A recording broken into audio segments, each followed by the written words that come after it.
Good evening again. We will take the roll. Press your P and plus for attendance. I see again Mr. Kohlmeyer is not here. I trust he will be here.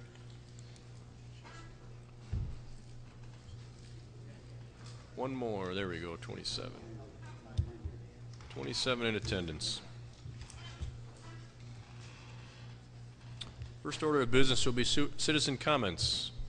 Any citizen wishing to address the board, please approach the microphone, state your name and address, speak loudly into the microphone if you would please, and you will have 5 minutes. Thank you very much. My name is Pamela Mundling, 7327 11th Avenue, beautiful downtown K-Town. I want to thank you all for the effort you put in on behalf of the citizens that elect you. Most of you put in far more than just a couple of meetings a month, and the pay that you get is but a mere token, and I want you to know that I recognize that you all work hard. What I'm encouraging you all to do, though, is to work smart. There's a lot of wonderful rabbit trails out there that could make you, they look interesting, they have some good sounding stuff on them, but in the long run they're just going to cause a bunch of headaches for you and everybody else. And I want to give you some examples of that, and in doing so, I think I will make my point.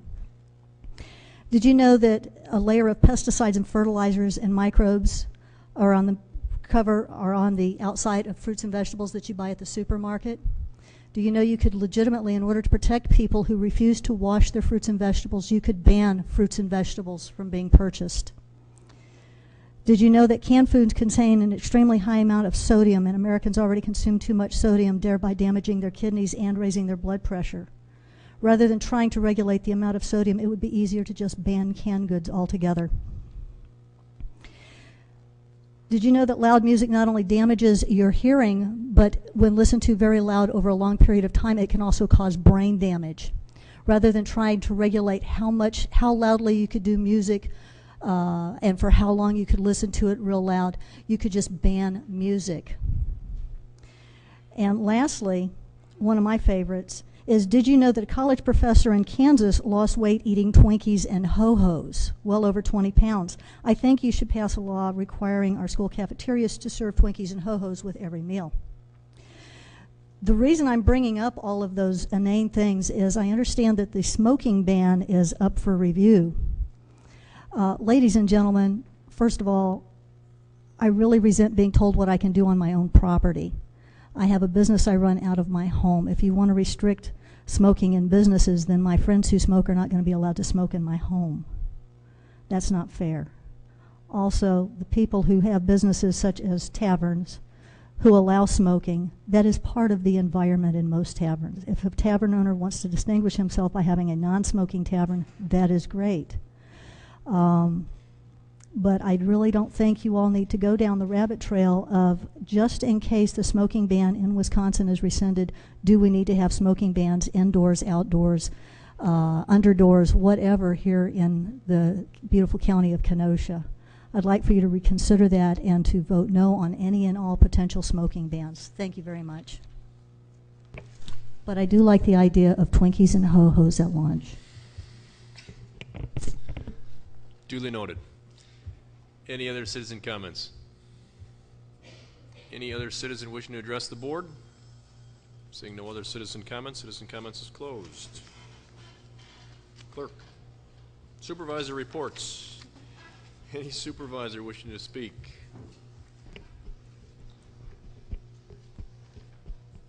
Any supervisor reports? Seeing none, supervisor reports are closed. Now, clerk. Old business, ordinance second reading to required. 11, from Supervisor Rob Zurbon and Judiciary and Law Committee, an ordinance to repeal and recreate section 9.101.123 of the Kenosha County ordinances prohibiting smoking in public places and places of employment.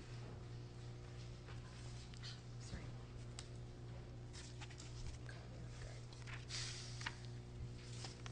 Judiciary and Law, Michaels, yes. Haas, yes. Ron Johnson, excused. Ronald Frederick, yes. David Singer, yes. Supervisor Zurbon. Move ordinance number 11. Ordinance 11 moved by Supervisor Zurbon, seconded by Supervisor Michael. Supervisor Zurbon. Thank you, Mr. Chairman. Ordinance number 11 is a repealing and recreation of section 9.101.123 of the Municipal Code of Kenosha County. What this is generally a good housekeeping ordinance. What it allows the county to do is to keep any funds that are collected for any violations that may occur, to keep the money here locally, as opposed to going to Madison. With that, I would urge unanimous approval of this ordinance. Anyone else wishing to speak? Supervisor Michael. Thank you, Mr. Chairman. As Supervisor Zerban stated, all this does, and I've spoken to Corp Counsel, I spoke to the Assistant Joseph Cardamone, just to clarify, all this does is when our deputy goes to a tavern or something like that and sees an individual that's violating the state statute, instead of locking the individual up, taking them and bringing a state charge, Kenosha County can now give a citation and just give a small ticket. So it will just, instead of being a criminal charge, the deputy has the discretion to bring an ordinance. So we're not redoing anything. All we're doing is giving the officer the discretion to give a citation instead of bringing a state charge. And so our DA's office doesn't have these type of cases. So it's a good practice. So I'd urge your support. Thank you. Thank you. Supervisor Noble. Yes, I have a question. Is this the exact same language as the state has in their, in the state law? It's not any more restrictive or any less restrictive? For example, you know, like enclosed area, I see a definition of enclosed area. Is that the same definition as the state has, and so on and so forth? I see a nod of the head. Would you like more than that? I haven't seen any nods. Yeah, I would like more than that. All right, through Supervisor Zerban, you want to address that? That is my understanding, that we didn't alter any of the language other than All right, make I'm it going to then ask for a little bit more than just an understanding. Supervisor Michael, do you know? When I spoke to Mr. Cardamone from the Corporation Council, he said it's a mirror image of the state statute. I don't know if Corp Council wishes to make any additional comments regarding that, but that's what I was told by. It's a it's an exact copy of the state statute. We currently have a provision that adopts the state statute, but we don't have it in detail. What we have on the ordinance is simply a reference to the state statute that allows what you're talking about. Thank you. What happens if the state statute changes or the whole thing gets repealed by a new a new reign in Madison, a new regime, I mean? The current statute, I don't have it in front of me, but I believe that it would adopt any amendment that was made to the state statute and make that applicable at the local level. On this one, I believe you would have to come here and make a separate ordinance amendment to reflect that change. I don't believe it would be automatic. Maybe we should make it automatic. That troubles me a little. And what about if it gets repealed? A citizen made a comment with regards to the repealing of the whole law entirely. What happens? Does it still stay on the books, or we'd have to bring it back and repeal it? You would bring it back and make any modification that was necessary. Thank you. Thank you. Supervisor Rose? No? All right. Supervisor Clark? Along those same lines as Supervisor Noble, I mean, I think this resolution should incorporate the state statute by reference and then set the penalty. I think we're opening ourselves up to having to bring this thing back and forth every time something changes. And based on that, I mean, I cannot support this in this form, knowing that it's wide. I think it'd be much easier to have this be a one-page document. I think we've done that when we've had made it a misdemeanor to be in possession of drug paraphernalia, and it was really a reference. It didn't have the whole state statute. So if it's appropriate appropriate at this time, I'm going to make a motion to refer it back to committee to take a look at those changes. Motion been made by Supervisor Clark to refer back to committee, seconded by Supervisor Noble. My understanding is referral is debatable. Yes. On the referral, and only on the referral, if you'd like to speak, please push your light. Anyone wishing to speak on the referral? Seeing no lights, all those in favor? Roll call's been requested. Those in favor of referring the ordinance back to committee, P and plus. Those opposed, P and minus. And I'm assuming you have it. The record will show Supervisor Kohlmeyer is here. So we have 28. Motion carries 21-7. Ordinance 12 from Highway and Parks Committee regarding repeal and recreate ordinance on parking regulations on County Trunk Highway V from 216th Avenue to 224th Avenue. Highway and Parks Committee, Alverman, yes. Noble, yes. O'Day, excused. Gale Gentz, yes. Underhill, yes. Supervisor Elverman. Thank you, Mr. Chairman. I'd move ordinance number 12. Ordinance 12 moved by Supervisor Elverman, seconded by Supervisor Noble. Supervisor Elverman. Mr. Chairman, this is a piece of highway near Lake Shangri-La, if people are familiar with that. Just off Highway C, if you head to the south, you'll hit 216th, and if you turn left there, you're headed towards Highway 45. Lake Shangri-La is on your south side of the road. There's a narrow stretch of highway that has water on both sides. Very little shoulder, unsafe for people fishing and standing on that section of road. And what has happened is people are doing just that. What this does is move the no parking restriction all the way back to 216th, and it was I think we're talking three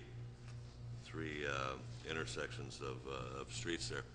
There's nowhere for people to stand. People fish there. People park there. What they're doing now is parking on people's property and still walking down to fish. So it was a request from the town of Salem. Highway and Parks looked at it. Mr. Sipsma from the Highway Department looked at it, and it's a safety issue and a property rights issue. So I would ask for everyone's approval. Thank you. Anyone wishing to speak? Seeing no lights, all those in favor signify by saying aye. Those opposed? Ordinance carries. Ordinance 13 from Supervisor Joseph Clark and Administration and Judiciary and Law Committees, an ordinance to amend 4.114B of the Civil Service Ordinance. Administration, Noble, yes. Acronis, no. Elverman, yes. Gale Gentz, yes. Judiciary and Law, Michaels, yes. Haas, no. Singer, yes. Ron Frederick, yes. Supervisor Clark. Thank you, Mr. Chairman. I move ordinance number 13. Ordinance number 13 moved by Supervisor Clark, seconded by Supervisor Noble. Supervisor Clark. Ordinance 13 is to eliminate the vacation payout for the non-represented sworn personnel in the Sheriff's Department. In the county executive's budget, he proposed eliminating vacation payouts for non-reps. This ordinance makes it apply to all non-reps, sworn, all the sworn non-reps. This ordinance only changes the vacation payout. It does not change anything else. Because this is happening at the 11th hour, or as they say in the fourth quarter, so as to not change the rules of the game, the vacation payouts, or the vacation that they accrued or earned this year, can be carried over and paid out as it's going to be closed out into the 2010 budget. That will apply to the sworn non-reps as well as the non-reps. I certainly did receive the a memo from the sworn non-reps. And on your desk is a summary of the vacation payouts. And You know, the regular non-reps in 2003 were paid $76,000, in 2010, $66,000. Sworn non-reps in 2003 were paid roughly $24,000, $25,000, and now it's $76,000, almost 3 times. The deputy sheriffs, which are a represented bargaining unit, were at about $6,400 then. Now they're at $37,000. In their letter, in wanting to have equity and fairness, they point to the other locals as having vacation payouts. Local 1392, 5061, and 990J, those are all, as I understand it, 24/7 operations. But you will note that the dollar amount that we're talking about there is very immaterial. I think it was about $6,000 in 2003, and it may have grown to about $8,500 or $7,500 in 2010. This is not taking away a benefit. This is taking away, it's not taking away their vacation that they are entitled to. From a mental health standpoint, vacations are good. From an internal control standpoint, vacations are good. I think the people in the Sheriff's Department, the employees of the Kenosha County, they do a wonderful job. They look for ways to save us money, but that goes throughout Kenosha County. It just is not in the Sheriff's Department. So I'm urging that you approve this ordinance as it is presented. There was some discussion about having 6 days. I understand they're requesting that 6 days can be carried over. We've asked for costing on that, and if you're going to apply that to sworn non-reps as well as non-reps, Al can correct me if I'm wrong, but I have a recollection of that number is about $85,000. Our budget tonight incorporates this $80,000 into the savings or into that when we went from the executive's budget to the county board's budget. If we modify this, any modification will also require a change to our budget and an increase in the tax levy. Thank you. Thank you, Supervisor. Supervisor Rose. I just want to clarify the point that you just made. So 2011, the 80, round numbers, $80,000 is deleted from that budget, correct? 2011, the sworn non-rep adjustment, when we went from the executive's number to the county board recommended budget, it was an $80,000 savings for the sworn non-reps. All right. Is that shown on that chart that you distributed last night? It is shown in the summary. I believe it's on page 10. Al can correct me. 24S. 24S.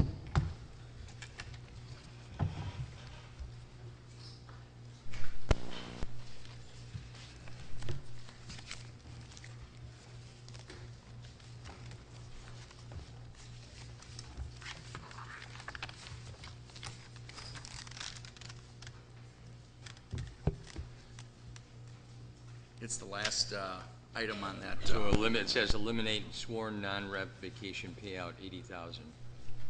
All right, I see it. Thank you. Thank you. Nothing else? No. Thank you. Supervisor Haas. Thank you, Mr. Chairman.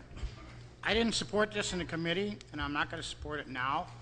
There is people that will not get their vacations, be able to cash this. They won't be able to get their vacations because they won't be able to use it, okay? All they're asking for is to cash out 6 days, not all of it like some of them was doing. You're taking that away, and you're going to knock down quite a bit of that. You know, some of these guys are on the SWAT team. When they get called out, they have to cancel time. If a major disaster hits again, they're not going to get their vacation. I think there's 24 of them. If they all have to take their vacations, somebody's going to have to fill in. I think the sheriff will probably have to come back in for a budget modification then too. Could I allow one of them to speak tonight? They didn't get a chance. He was late at the committee meeting to speak. Could I have one of them speak tonight on behalf of this? My position would be no, that Okay. citizen comments are closed. If there's, All right, I agree. Okay, I'd like to make a motion that we amend this. The non-sworn reps will have the opportunity to carry 6 days unused vacation from the previous year to the next year and cash out only 6 the previous year.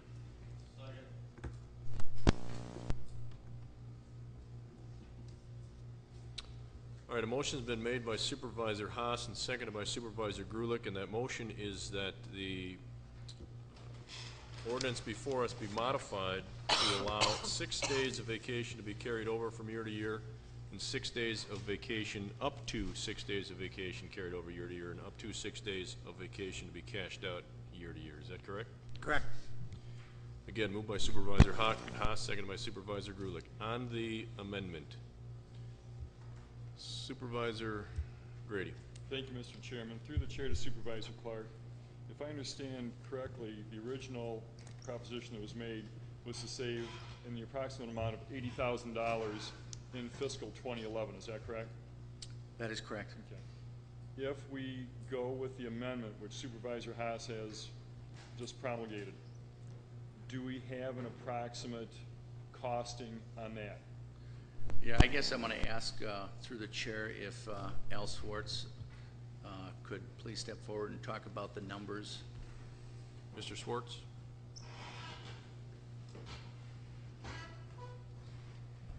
The cash out 6 days based on last year's payout would be approximately $41,200. So, by coincidence, it's about half of what we're talking about. So we would be looking at an increase to the budget as presented this evening of $41,000 to the levy. Is that correct? Correct. Is that clear? I think I understand the concept. Basically, we can do nothing. We can go halfway, which is the $40,000 proposal, or we can keep the budget as it is with the $80,000 reduction. So That appears to be correct. that answers my questions. Thank you. What's your point? The one thing that would have to be considered is whether, if you were going to do this to the sworn non-reps, are you going to do it to the other non-reps? And Mr. Swartz has also calculated that number, and I think the board should at least be aware of that. It's approximately $46,000 for the non-sworn non-reps. 46,000 approximately for the non-sworn non-reps. That's exclusive of the sheriff's department? Correct. All right. That issue is not on the floor for discussion at this point in time. I'll accept it as a point of clarification or point of information. Supervisor Elverman. Thank you, Mr. Chairman. Just on the amendment, I voted at committee level to approve this, and on the amendment, I would definitely have to vote against it. It's a matter of something not working. It's working for most departments, but it's definitely not working for the sworn non-reps when we've tripled it, the cost since 2003. There's nothing to say at the last moment here that's going to change that attitude, and that's going to change that procedure. So to paraphrase someone that said it too many times last night, it's a model that's not working here for Kenosha County. And it's definitely a model that's not working for the sworn non-reps. So we have to know this is not costing anyone any money. We have to know that it's something that's not working. And if you look at the other non-reps, it's something that hasn't changed. It's actually gone down. With the locals that we've used as a comparison, it's actually gone down or up slightly. So we need to rid ourselves of this, take it out of debate this evening, and not support this amendment. Thank you. Thank you. Supervisor Rose on the amendment?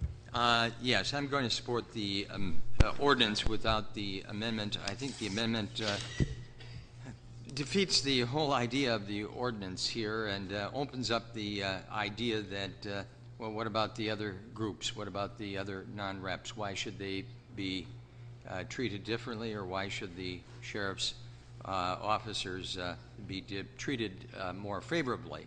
There really isn't an answer to this. This is probably an anachronism. It used to be, as I understand it, one could carry over it for an entire career, so that at the end of that career you cashed out with a fairly large sum. Also, if you take a look at it, you say, well, this year it's only $41,000. Well, the wages keep going up, so that figure is going to be much larger 5 years down the line. I would urge defeat of the amendment. Thank you, Supervisor. Supervisor Ron Frederick. Yes, Mr. Chairman. I know you said that you didn't want to talk about the other non-reps, but in the process of this discussion we had at the committee, and some of the other non-reps come up and said, you know, I have a small department and sometimes I can't take all my vacation either. So, you know, if you're going to do it for this group, which I am totally against, because I think if you have a vacation, you should take it, okay? That's what we do in the private sector. We always did it, and I can't. The arguments that we heard were, well, we took the supervisors' jobs, so they get more overtime and they make more money than us. Well, I don't know how to answer that, okay? That problem has been around for as long as I can remember. Back when, I hate to keep saying it, when I was back on the board, it was the same problem. If you have vacation, take it. If you don't take it, then fit it in somehow. But we can't be doing this. This $188,000. I talked a little bit with some of the public when they read the article in the paper, and they couldn't believe what they read. Some of them are turning in $8,000 in unused vacation. So I urge you to vote no on this amendment and carry this resolution forward as it's presented. Thank you. Supervisor Grulich. I'm in support of this amendment. One of the other things, it says, according to this paperwork here, it may have been tripled since 2003, but I'd like to see the numbers before that. I mean, maybe that's just a freak year where there's several people that may not have cashed out that particular year, so I think that might be somewhat misleading. Also, this seems to be something that's been going on for many, many years. There's other things coming up in regards to our pay that's been going on for many years that's going to be voted on next month. And, I mean, like I said, I'm going to be in support of this, so that's just where I stand right now. Thank you. Thank you. Anyone else wishing to speak? Seeing no lights on the board, the vote will be Supervisor Noble. Yeah, you know, when we were in committee, one of the things that was discussed was the WRS calculation. We were told that the vacation payouts, cash outs such as this, cannot be used for the computation towards the retirement benefits. And then the letter that we got from all the non-reps, or all the sworn non-reps, says that that's not accurate. So, I would, the finance director is here. I would like to get a clarification of that, find out, you know, is that information different than what we were told in the committee? So the question to the finance director would be, you know, how is these vacation cash outs treated with regards to retirement? You know, your compensation for retirement.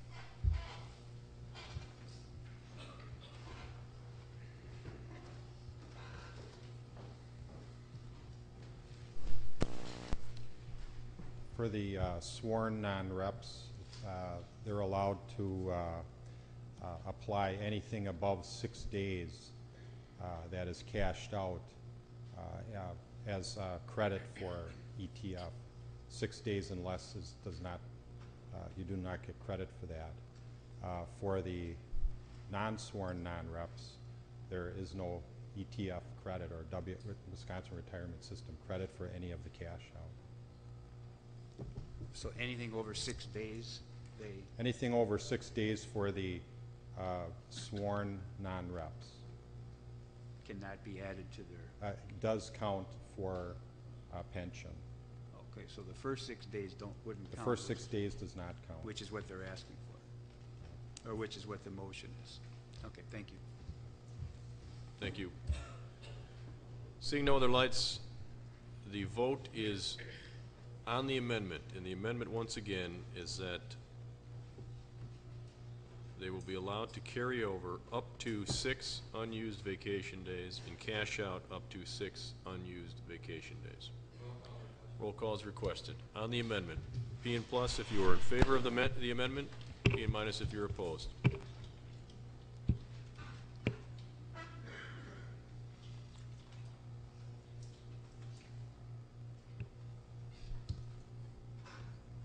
The amendment fails on a vote of 5 to 21. We are back on the original ordinance. Anyone wishing to speak on the original ordinance?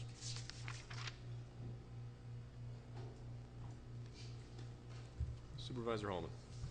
Through the chair to the chairman of the Finance Committee, will there be an effort made to include Local 1392, Local 5061, and Local 990J into this as well at some point?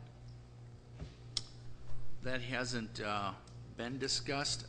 There's going to be a discussion regarding compensation practices and benefits, I believe in the first quarter or by the first half of the year. So when we get to the next round of negotiations, those items will be, it'll be very clear where this county board wants to go in a directive to the administration. I will support the ordinance as it's worded here, but I'm certainly looking forward to some sort of fairness by rolling in some of these other groups into this concept as well. Thank you. Thank you. Anyone else wishing to speak? Seeing no other lights, roll call vote will be taken. This is on ordinance 13 as presented. P and plus if you're in favor, P and minus if you're opposed.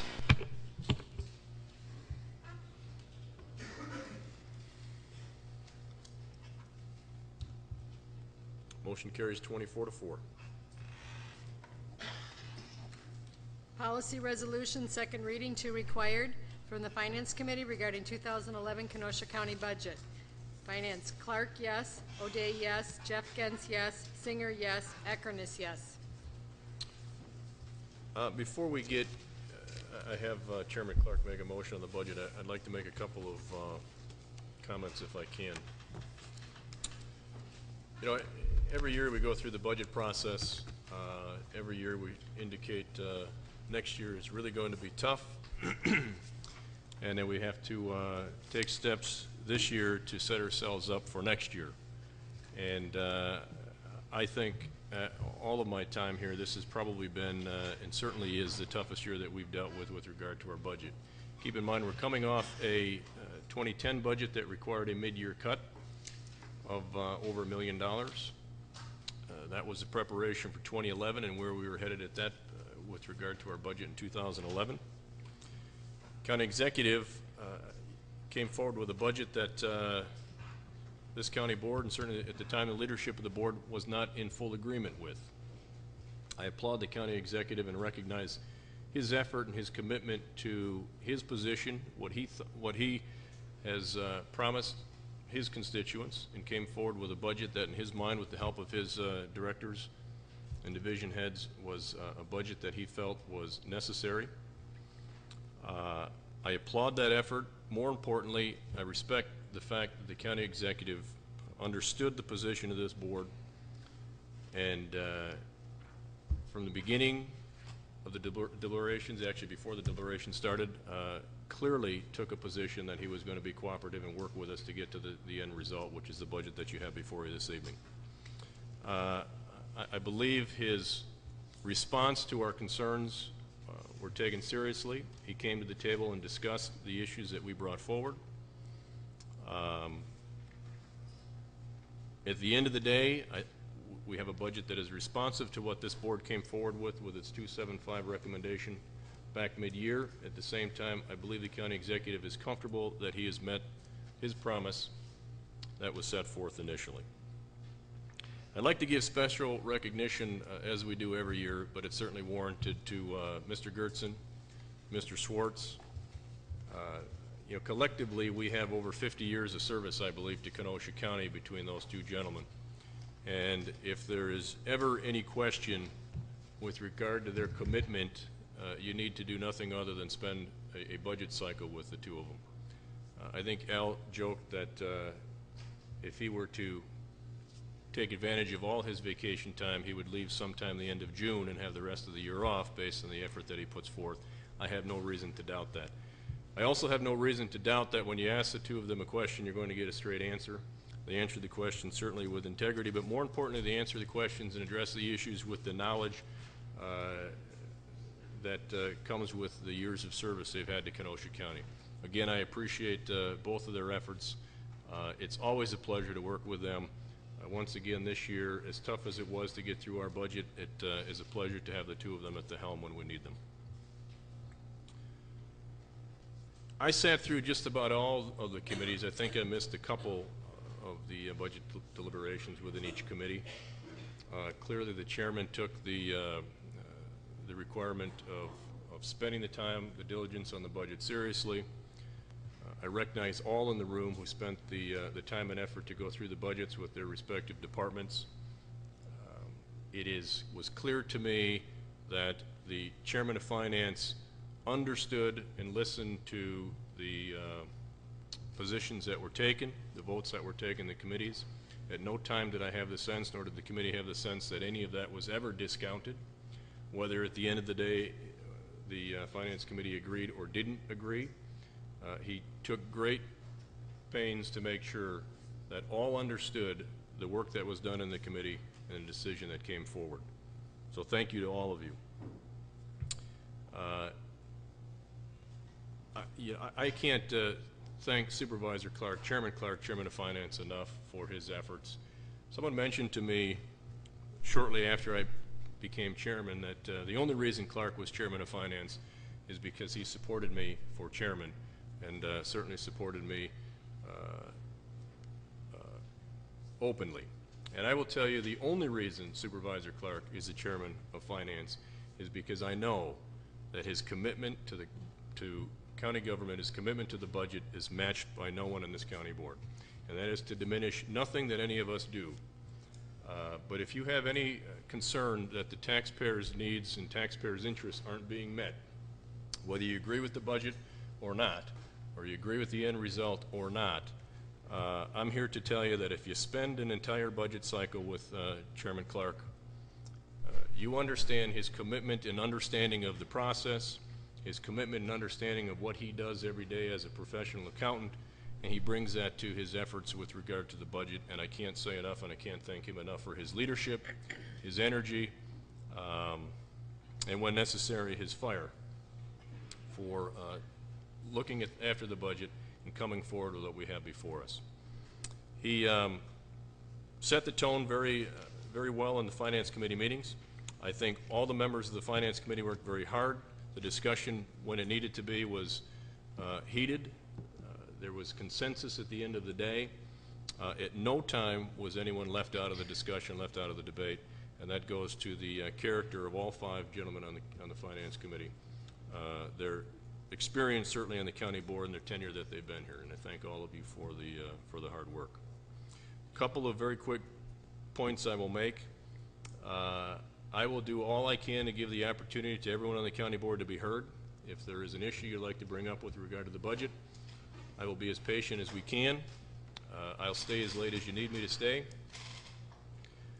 We'll debate the issues. I'm going to ask you to stay on task. I'm going to remind all of you that the commitment we have made was made collectively by the board. We believe we brought a budget in that responds to the decision we made back in June. I'm willing to entertain any motions you may want to make and adjustments you'd like to make, but I certainly would urge you to recognize the fact that if you are going to make a motion that affects the levy, that increases the levy by reinstating something or adding something, I hope that you have an offer and a response for a measurable cut that will match an offset. With that, I'm going to defer to Chairman Clark for a motion on the budget. I move the 2011 Kenosha County budget. 2011 Kenosha County budget moved by Supervisor Clark, seconded by Supervisor Singer. Supervisor Clark. I made lengthy comments last night. There's no need in rehashing that. Let's get on with the show. And what better way to start than Supervisor Rose? Thank you. Let me begin by focusing on the golf department. I've long been a supporter of the golf department, but I recently asked the finance director to furnish with me the deficits that we have been running since 1999. And when you look at those deficits from 1999 to 2009, they indeed are shocking because they totaled some $2,543,037. We've had a high in 2007 of 2002 of $630,000, down to 2007 of $573,000. Those were the two top years, and it looks like the smallest deficit was in 04, or rather 01, at $68,270. You know, and each year we've talked about this in committees, we've talked about this on the board, and let me just review some of the reasons we are told what the problem is. There's always the weather. We're always talking about it's either it's too cold, it's too warm, it's too dry, it's too wet, it's not quite right. And then the second reason is, well, it's bad this year, but next year it's going to be different. We also are told then for a long time it's management. We need new management. Well, in 2010, I understand it, we're going to run about $250,000 worth of deficit. At least 200, but somewhere between 200 and 250. And I'm also told that in the 11 budget, it's somewhere around $350,000 projected. Of course, we're always hoping for better weather or better golf or more rounds or an influx of golfers, or we're going to have different tournaments, but there are always these excuses. And from time to time, as we have heard this year in the committee level, we're going to reorganize next year. This is the year 2011 is going to do it. We're going to reorganize. But the fact of the matter is that expenses are just too high. And they've been too high for many years, I say, at least since 1999. Now, golf is something different than a lot of other services that government provides. There's no competitor for the roads. We have to provide roads. We're the ones that provide parks, law enforcement, courts. But there are competitors for things like Brookside and for golf. Those do have competitors in the private sector. So we don't put them on the same line as we do, let's say, highways or law enforcement or courts, social services, because there aren't competitors there. If we were going to organize county government right now, from start, would you have golf? Or would you say, well, we've got plenty of golf courses in the area? Would you have a Brookside? And I'm not trying to take anything away from Brookside. We've had it. It works well. But if we were starting over again, would we say, well, we're going to have a county home even though we have all these competitors in the private sector? My point is simply this, that when judging something like golf, you have to judge it from the perspective of you must pay your own way, and they're not. And each year we hear the same type of excuses, which I have reiterated. But nobody comes to grips with the single point that is necessary. We've got to cut costs. And if you can't cut costs, it's going to cost the taxpayer more money. Our rates there are low. And we make them low so that golf can be accessible to all kinds of people, not just people who can easily afford it. And golf at some courses, as you know, nationwide is a very expensive sport. It's not expensive at the local county level. We have 63 holes. That's a lot of golf holes. It's a lot more than any other management has to in this area. I say $350,000 is projected this year. Nobody seems to go to the heart of the matter, and that is they must cut costs, and they're not cutting costs enough. And that's why, Mr. Chairman, I would move that we cut expenses across the board at $350,000 in the golf budget and direct the leadership there in the golf department to make those cuts across the board in their discretion. But the bottom line is $350,000 less on the expense side, and it is the only way we are going to get control of the situation is to take the difficult decision, make it here, make it now, now and forever. Thank you. Motion on the floor by Supervisor Rose is to cut $350,000 in the expense line item for the county golf course. Is there a second? Is there a second by Supervisor Decker? On the issue, Supervisor Clark? The $350,000 number was a discussion out of the first night that golf came in to the Finance Committee.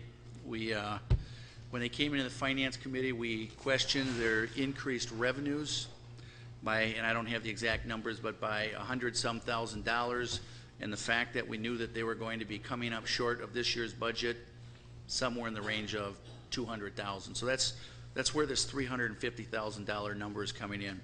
We asked the golf division to come back to the Finance Committee with a plan. Give us a plan. If you are going to raise revenues, then you need to give us a plan. And the budgeting for this has been, here's our expenses, and this is historically what's happened on a golf course. Here's our expenses, here's the revenue number that we need to make it balance, and that's what we're going to go forward with. At this Finance Committee, we said, no, we're not going to do that. Mr. Dreyer came in with what I thought a very good plan. At least he could quantify where he thought he was going to be able to increase the revenues by between 5 to 6%. For the first time that I've been around here, we had a measurable and something to hold somebody accountable to. So there was a revenue increase of 5 to 6%.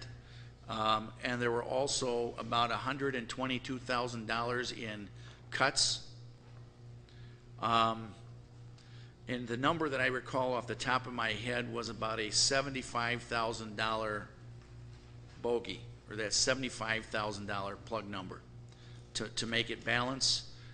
The director of golf was instructed by the Finance Committee to manage his budget to a break even. We asked him, could he make it break even this year? He said he needed, this year he could do it. If I'm misspeaking, Mr. Dreyer, you certainly can step to the podium and tell me otherwise. You know, there were a lot of points here. The solution was to come in and cut. I think some of that has been done. We have to remember, you know, this is like any other park. I would love for this to be a break-even thing. I would love for this thing to be a profit center. Whether we do anything or not, we have a $350,000 debt service number that was really put into place long before our time. When there was a decision to expand the course, there was a lot of debt. That debt is going to be ending. 2015, I think, is what that date is. So with a $200,000 loss this year, we are at least covering that number that if we did nothing, if we decided to shut the golf course down, which really isn't an option, but if we did. And the last point I will make is when you go to Silver Lake Park, or you go to the golf, you go to the Frisbee golf, or you go to the Ball Diamonds, there's a cost to the county for that too. And we accept that as an amenity, as something that affects the quality of life.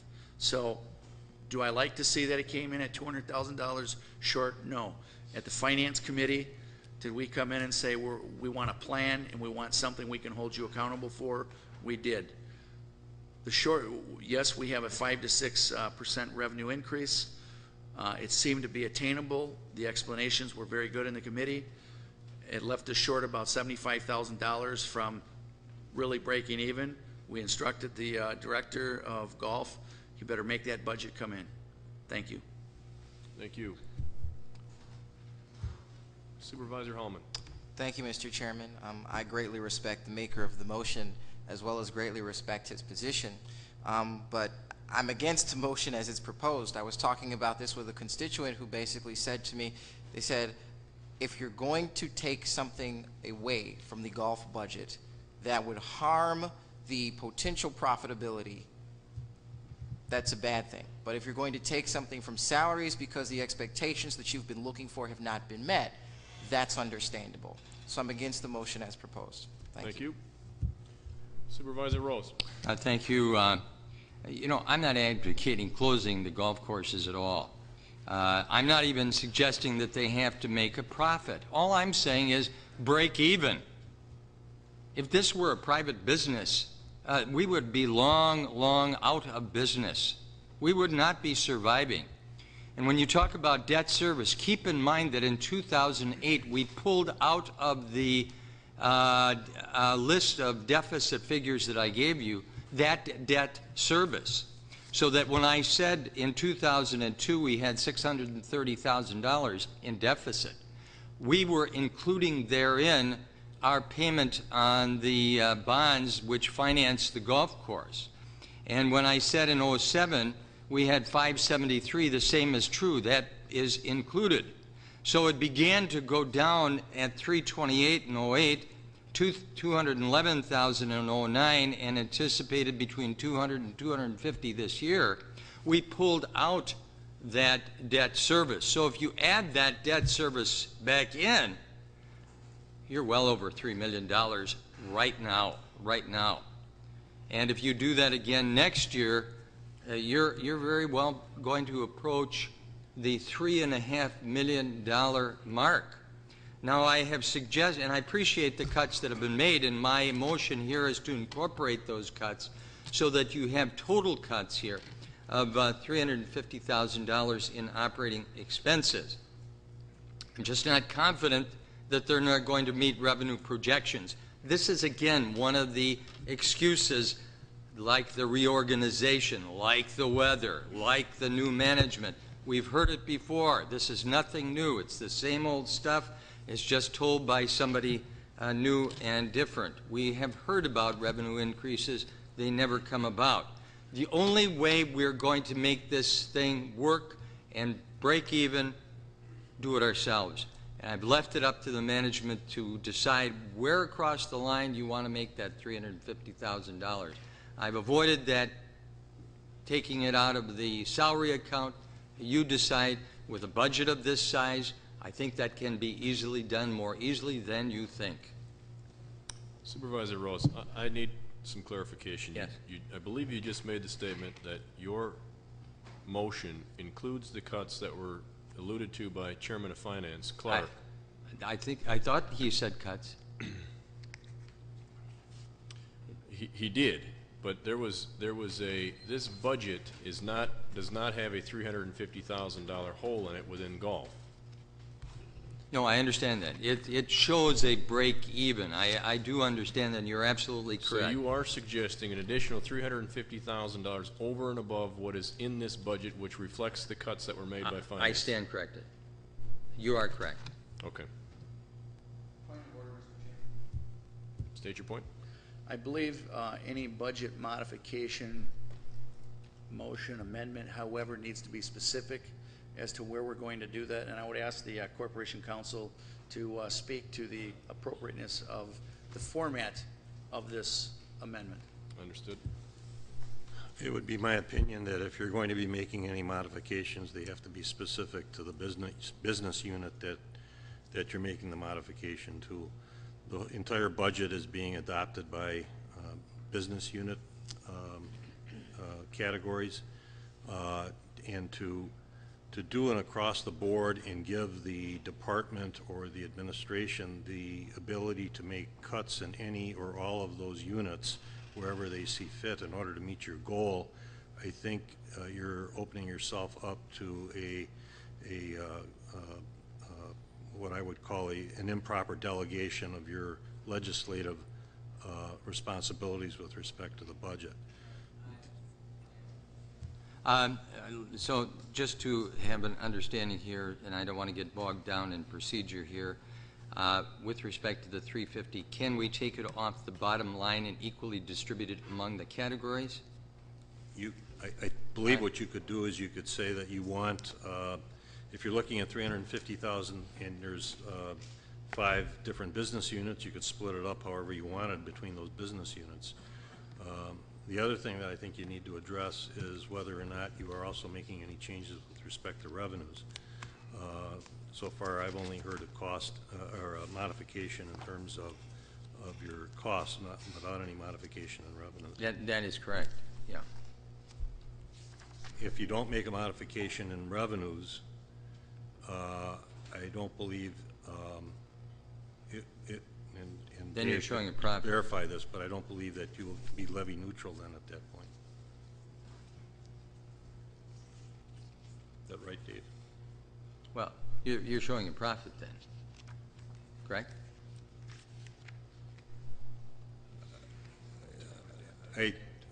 Why would you need to change the revenues if those are the revenues projections?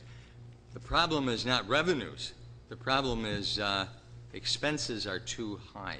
I believe that if you just cut the expenses, that because the way this budget is set up, they will automatically cut the revenues to make it levy neutral. Am I right, Dave? Yeah. All right. Supervisor Rose, what I'm going to ask for is a specificity on your cuts directed specifically to categories within the golf budget.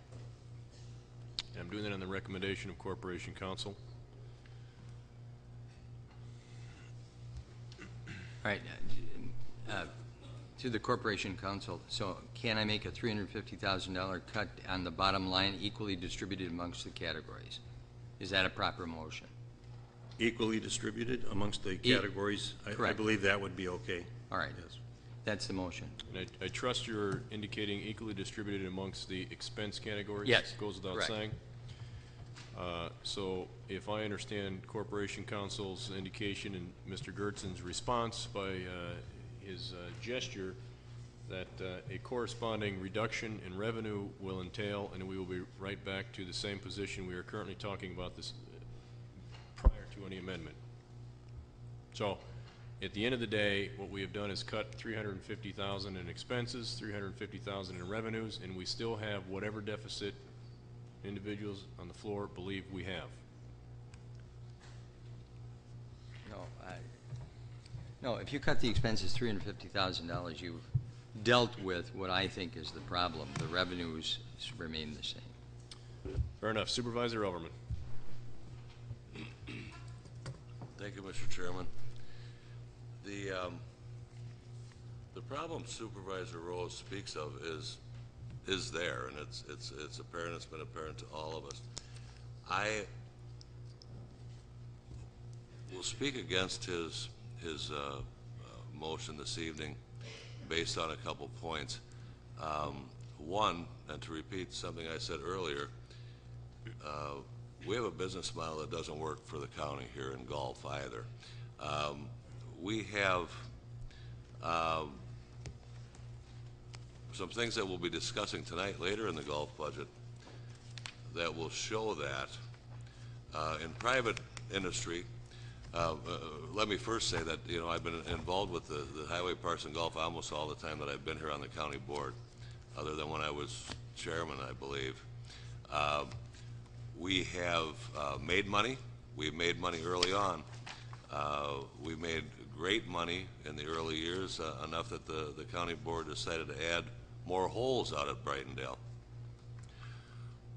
It started to fall apart, and we started to lose money. We thought we got a grip on that a couple of years. We got it down to 200,000, 100,000, and now we're at 2. But the business model that doesn't work for Kenosha County, becomes very apparent when you look at the proposal to have raises for our director of that division. Some of the reasons given for that were that there was people working under these people that were making more money. We have a county executive that makes less money than all of his division heads. We have a sheriff that makes less money than, I believe, all his lieutenants and many of his people under him. And that also happens in golf.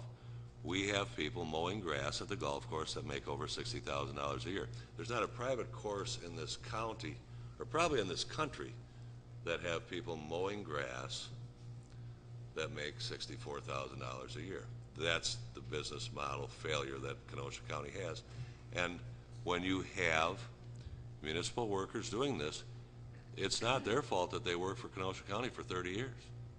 They eventually get themselves built up to making that kind of money. And that's where we fail. That's where we're losing money. And in this day and age, we are never going to make money. I've spoken on this many times. When you're in a private golf course, you have an owner, and you have a manager, and then you have a bunch of guys working under them. We have numerous people making the kind of money that a manager would make, that are just doing labor at our golf courses. So I can't support Supervisor DeRosa's motion this evening, because we need to address that business model. It's not going to change. I am going to address certain things on the golf this evening, but I don't think this is going to help that operation. I don't think it's going to change anything this year. And I'm going to have to vote against the amendment to the budget. Thank you. Supervisor Clark. I'm not going to support the amendment. And I also just point to page 55 of your budget book. I don't know if Supervisor Rose meant to apply it evenly or meant to apply it proportionately, but how can you, and these, on the yellow page there, it lists all the business units. You know, certainly you can do it in personnel, certainly you can do it in contractual, supplies, fixed charges, our insurance, are we gonna be able to cut our insurance? Debt service, are we gonna be able to cut our debt service? Outlay, certainly we can cut items in the outlay, but the offset to that is revenue for bonding.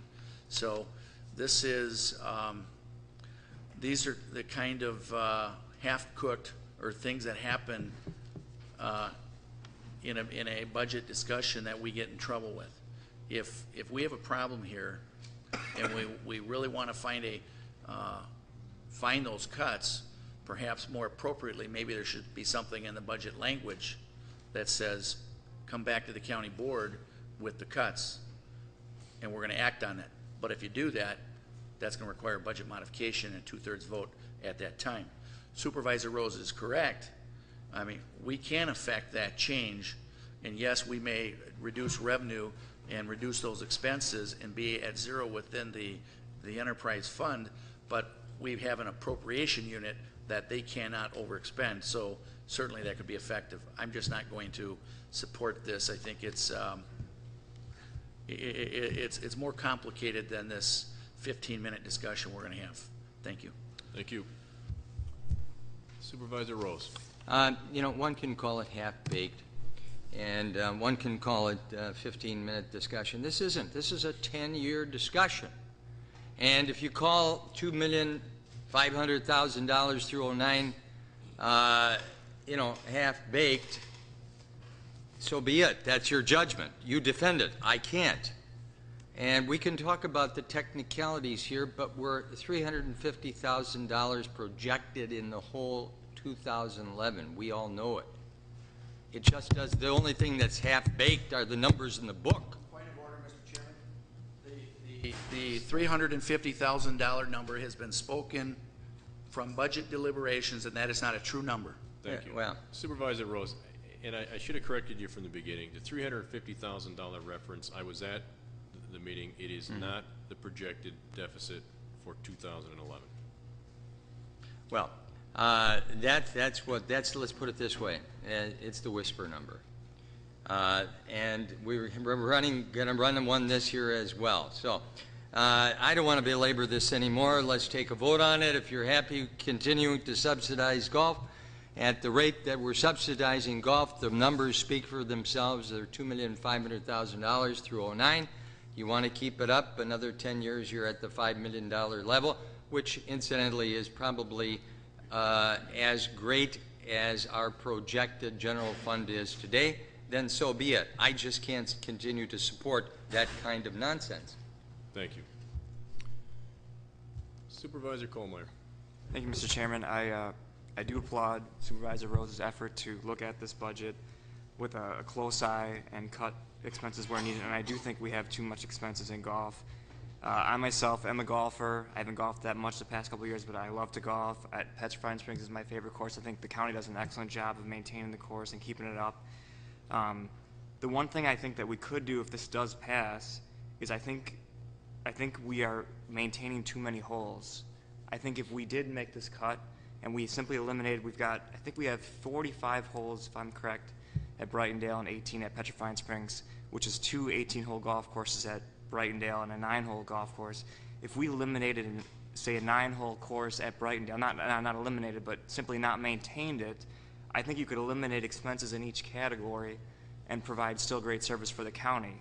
So I actually might support this motion right now, and my recommendation would be then to eliminate some holes. I think that could be the solution. Just an idea. Clarification, the directive was provided to the Director of Golf to look at the number of holes we have countywide, specifically at Brightondale. So that is an issue that was discussed and a directive that was provided to the Director within the Finance Committee deliberations, and that will be coming back to the Board. Supervisor Hallman. Motion to call the question. Motion is made to call the question. Who seconded that? Seconded by Supervisor Clark. Non-debatable.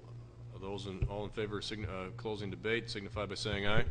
Those opposed, motion carries. Question before you is an amendment to the budget that will cut $350,000 to be divided equally amongst the expense categories within the Division of Golf. If you are in favor of the amendment, you will vote P and plus. If you're opposed, P and minus.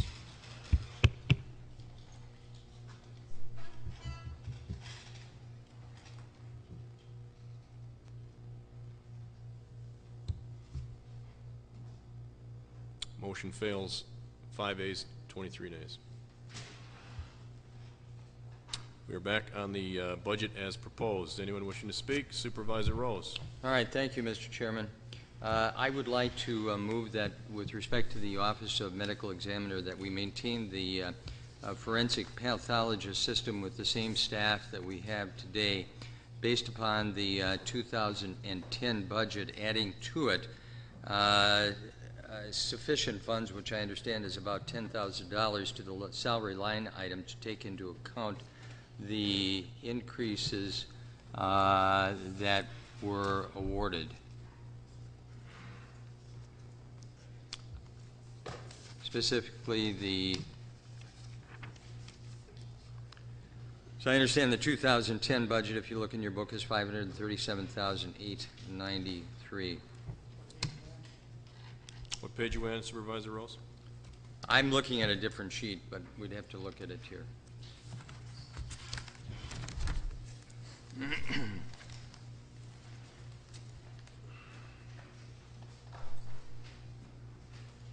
Medical examiners on page 175.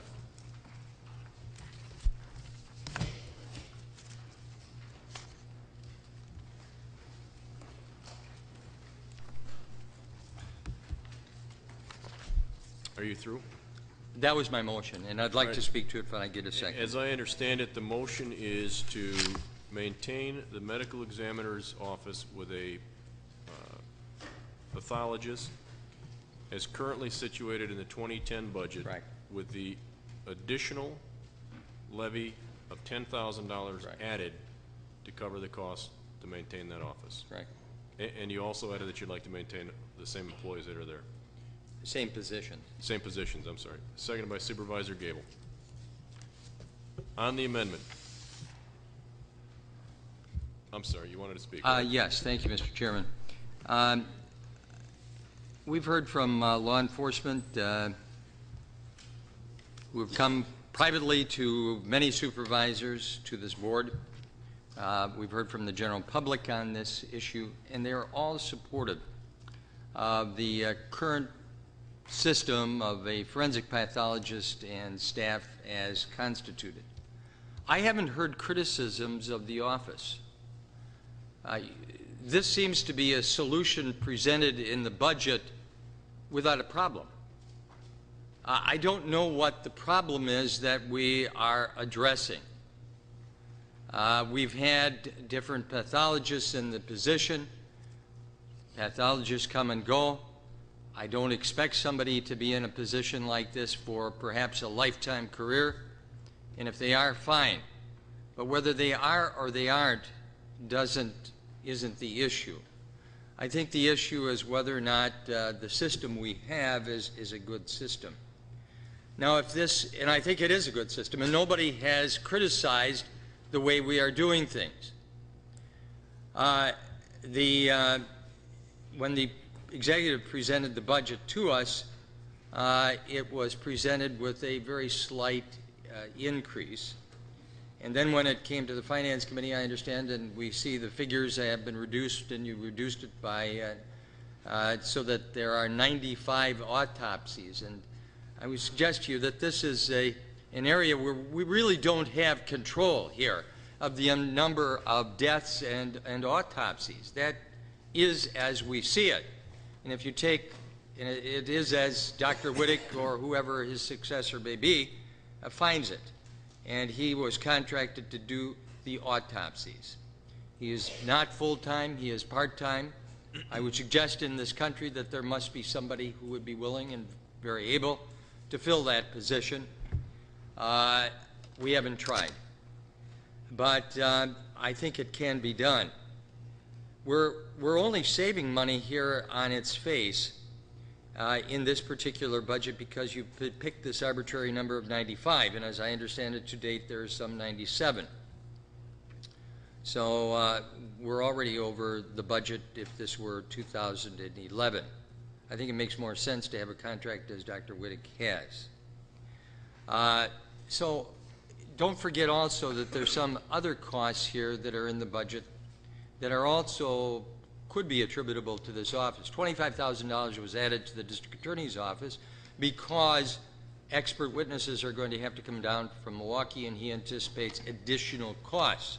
So his budget was bumped up $25,000.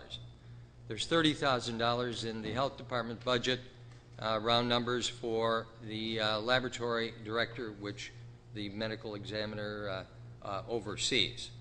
So I would urge, for all of the reasons that were said last night, and for other reasons that we're going to be talking about this evening, that we maintain the present system. The present system works. It's worked for some 20 years. John Collins, when he was county executive, urged this board to adopt the pathologist medical examiner model. We had the elected coroner before. We had some very amiable people in it. William Round, Tommy Dorff, Ed Wavero come to mind. The last coroner was a pathologist, Dr. Wagner, and did very well, and he happened to be the first medical examiner after the new system came into operation. So I thought we wanted to get rid of that system and have a more professional system, and I think we have it, and we ought to stick with it. Thank you. Thank you. Supervisor Jeff Gins. Thank you, Mr. Chairman. With the last motion that we addressed, I didn't feel the numbers worked out, but I didn't think it would pass. Under this condition, I've heard a lot of people talk about the medical examiner's office tonight, and I'm going to need to know, we're increasing $10,000, how you're going to come up with a salary and benefits for a new individual. So, I mean, before I could even support this motion at all, I would need to know how you're going to play with the money to get it there. So through the chair, if the maker of the motion can explain the money to me, I would greatly appreciate it. Supervisor Rose. Well, I thought I did, but perhaps I can say it again. Dr. Whittick makes $110,000 in his position. There's $25,000 in the district attorney's budget, which was added. There's another $30,000 in the health department. I think we can find somebody for that, approximately that sum of money. I thought you said $10,000. Did you say $110,000? Correct. Okay, you said 110. All right. I think okay. so. I thought you said 10,000. Well, if I did, I misspoke. Well, I misspoke then because I reiterated that you wanted to take the 2010 budget and add $10,000. And that's exactly what I heard. That's what I stated back in. I don't think okay, I wanted to add $10,000 for the salary increases for the 4 employees. All right, I believe I understand that. You want to add $10,000 for the. Correct, and that assumes for all that employees the other same, than- the same salary of $110 for the medical examiner, plus the 30 in the health department for the laboratory director. Point of information. So that's $140,000. Hold your point. And you also now mentioned one question by Supervisor against the $25,000 in the DA's budget. Where's that going? Well, at this point, that's not part of the motion, but I was going to address that separately. State your point. I don't recall that there's $30,000 currently in the budget for the medical examiner in the health department, and if the director of finance could clarify that, or someone from finance. Floor is open. Don't be bashful. Ms. Daves. Currently, Dr. Whittick's salary is broken apart, part-time in the medical examiners, and it's like $27,000 in the health division for the oversight of the lab. So it's together, it's the 110. In the 2011 budget. In the 2011 budget, we have left the $27,000 in the health division because they still need a lab director oversight, but it was budget neutral. We did not increase that for 2011. Thank you. Supervisor Gantz, anything else? Yeah, I mean, you're gonna keep 110,000 for Dr. Whittick's salary that's not in here. Am I correct in that? I mean, you're adding that in here, so where is that gonna come from? I'm not adding anything in. I'm taking the 2010 budget. I'm using the health department money as well. All right, so you're correct, Supervisor Gantz. That is an add to the budget to get to what is the current operation of the ME's office. Numbers are a little fuzzy, it would appear. Yeah, they are for me. Okay, thank you. And I would suggest this going forward. Again, I'm comfortable taking as much time as necessary, addressing as many motions as necessary, but I'm going to ask that we have, if you're going to make a motion, add, cut, shift, move. That don't make no sense. You know the budget account, you know the dollar amount specifically, and we address it clearly in any reference or any motion that's made. Supervisor Noble. I was going to make a motion similar to this, and if this one dies, I'll make another motion, which I think If it's similar to this, it'll be extremely confusing, so I'd ask that we be clear. I'll wait for this one to get voted up or down, and if it gets voted down, I'll make my motion. But I'll just want to say that Dr. Whittick is a constituent of mine. I have not actually had conversation with him, but you heard what he had to say. I value his opinion. I've been to his home. I believe that he has far more knowledge than any of us on this board does. A medical examiner from Milwaukee was here telling us that, you know, we need to keep the employees that we have. So that part of his motion, I'm 100% in favor of. Whether we contract out or not, I'm okay with that. But if you folks believe the model is the model we have currently in the 2010 budget is the proper model, I'm okay with that as well. So the first thing I'll do is support Supervisor Rose's motion, and then if that fails, I have another motion similar. Thank you. Thank you.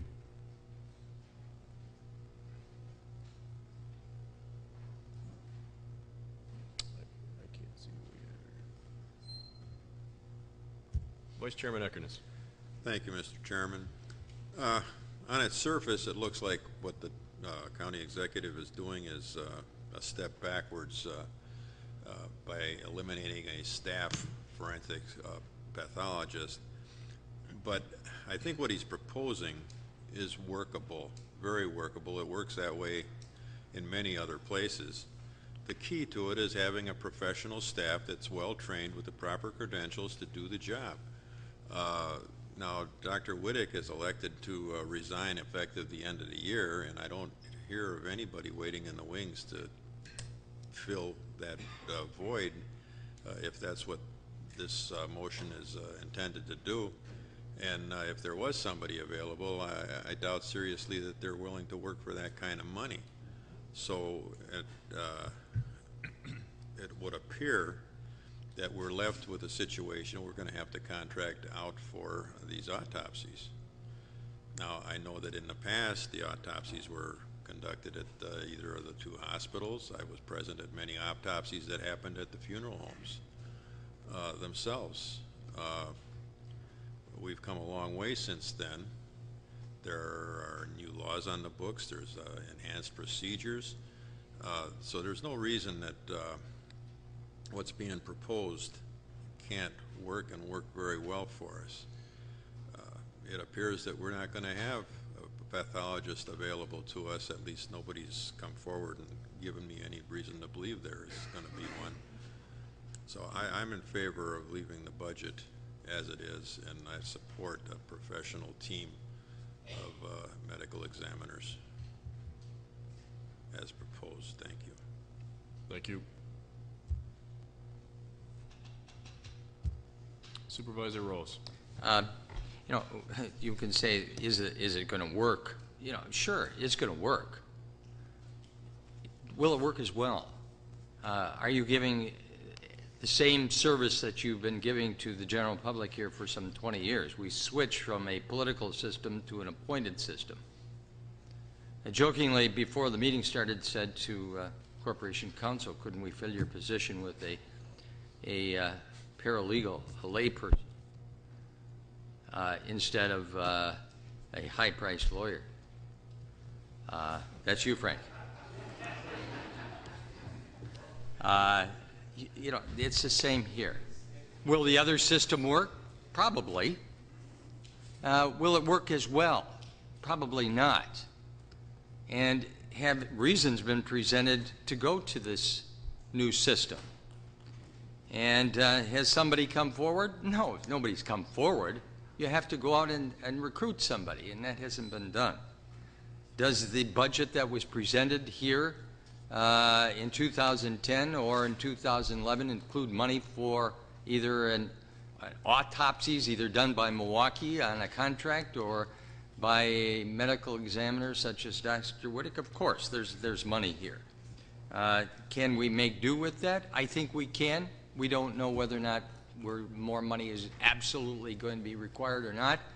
But you have this money. You also have that the Health Department laboratory director. You have the $25,000 additional in the district attorney's office, and that money can be moved over as well. So, and that can be done if the problem arises. So, of it. Thank you. Sorry to cut you off. Thank you. Just for point of clarification here, as the Christmas lights continue to flicker, the 2010 budget is $392,000 in personnel costs. 392, 371. I'm on page 177. The proposed 2011 budget, as presented, is $286,900. So you were talking about approximately $116,000 difference, Mr. Supervisor Rose, not the numbers that I've heard that I'm not quite clear on as yet. If it is to adopt the 2010 budget and add $10,000 to it, you are now at, what did I just say? 116 plus 10 is another $126,000. So I want the board to understand the motion, as I believe I'm hearing it on the floor, is to add $126,000 of levy to the personnel cost of the medical examiner's office. Supervisor, and I'm just clarifying.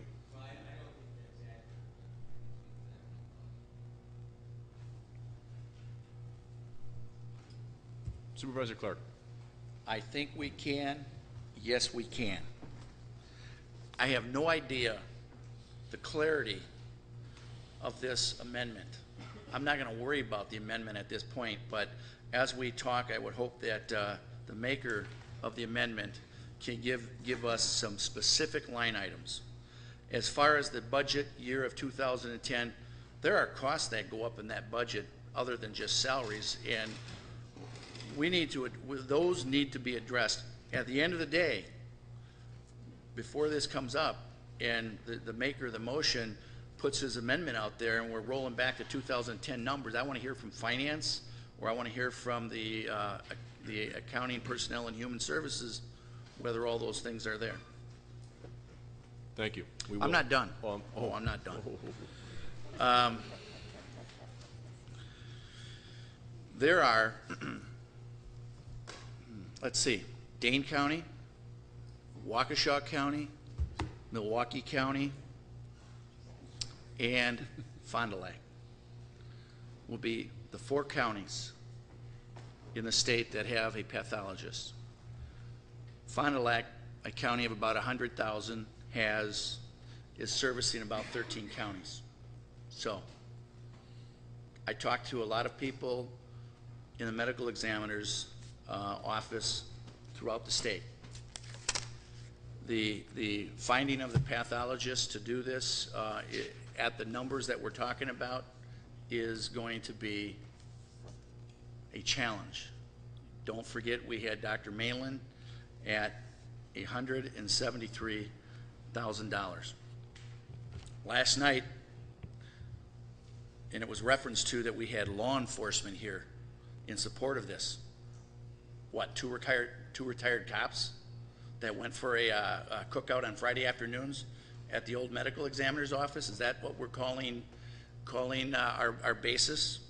How about, I haven't heard the DA come out against this and it's been proposed. I haven't heard from the sheriff, and I haven't heard from the police chief. Where are they? I don't hear them screaming. I haven't heard it. We're talking about not hearing any problems in the medical examiner's office. I just want to read an excerpt from a letter written by an employee in the medical examiner office that was sent to all of you.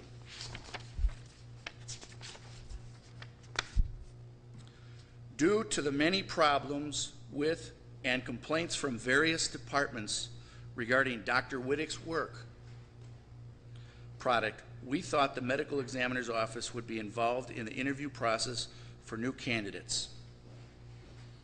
The employees within that office are saying there's problems. They're saying there's complaints. Just wanted to put that out on the record.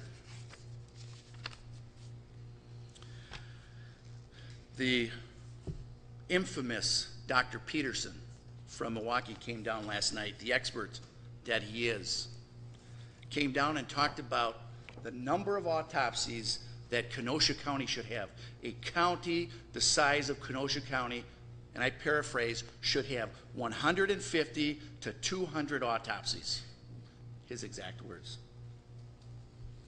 How many deaths? Who in this room can tell me how many people died in Kenosha County within a year? Do we know what that number is? Does anybody know what that number is? How much? Okay. Let's see here. Kenosha County, using the 2008 death counts, had 1,254 deaths. In prior years, we had a medical examiner that was doing 150 53, let's see, I've got these statistics here, just want to share them with you. 148, 153, 166. Then we get a new medical examiner, not a pathologist, that's making 173,000. The number drops down to 126. It drops down to 88. We're talking about number 95 or 96. This budget, the 2011 budget, has a proposal for 95. I hear people in this room say, well, geez, we're going to get to 96, we're going to get to 97. That's not a, that's the number. That's what we got to go by. Let's see here. U.S. Department of Health and Human Services autopsy patterns in 2003. Number of deaths, percentage of autopsies, 7.7%. Let's just kind of going back through the trends. The autopsy trends, the autopsy numbers are going down. 1955, it was 17%. 1994, it was 9.4%. There's a continued downward trend. 2008, Wisconsin death report by the Office of Health Information, Division of Public Health, Wisconsin Department of Health Services. 7% of deaths. 1,200 times 7%, 95. So when I look at a set of numbers, and I just look at Kenosha County's numbers, and I look at our budget, I just don't look at one column of numbers. If a client gives me a set of numbers and says, hey, buy this business or buy this story, I want to know what's happened before, what's happened after, what are the industry comparables. That's what I want to know. Prior to this plan to have a high-priced pathologist and build a high-priced building out at 45 and 50, we had 2.66 full-time equivalents for many years. 2.66 full-time equivalents. Those numbers just kind of ramped up. Our budget just kept getting out of control. And we look at it now and we say, we're doing better. I went through, looked at, I don't think Brown County is a comparable, but it shows some interesting things. Brown County, Marathon County, Outagamie County, Sheboygan County, Racine County, Rock County, Washington County, Winnebago County. Let's see here. Brown County, 240,000. Autopsies, 82. Marathon County, 130,000, 40. Now, I'm not saying that those are right numbers, but when you apply that 7% number, Brown County should have been at 118. Marathon County should have been at 76. Outagamie County, they had 65, it would call for 83. Sheboygan County, extremely low, 20, probably should have had 71. Racine County, 47 autopsies. Rock County, about 90, should have had 93. Washington, 62, 63. Winnebago, 89, 93.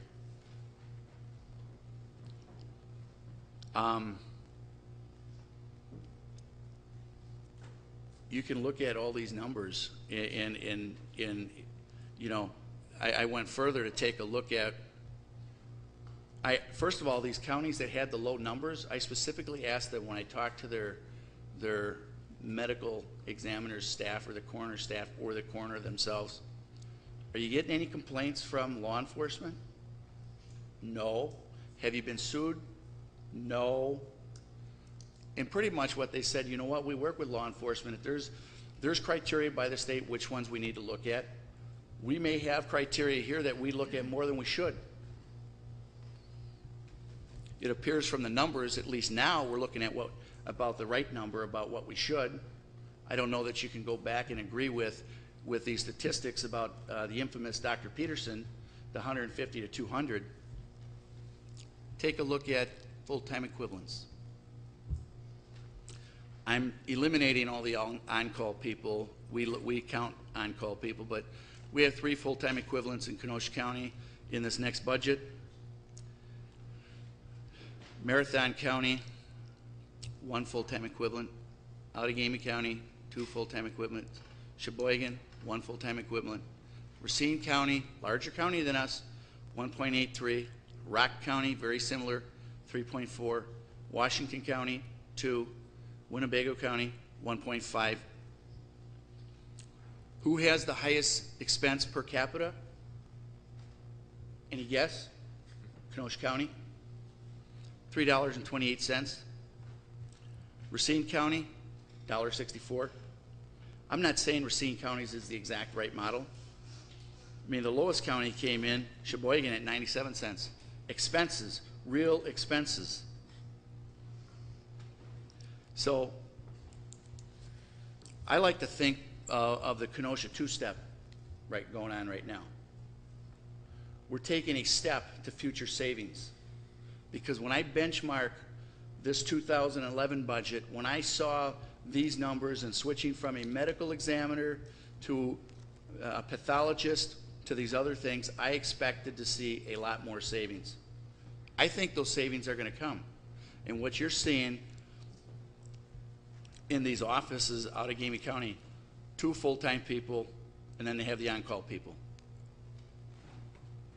So our costs are way out of whack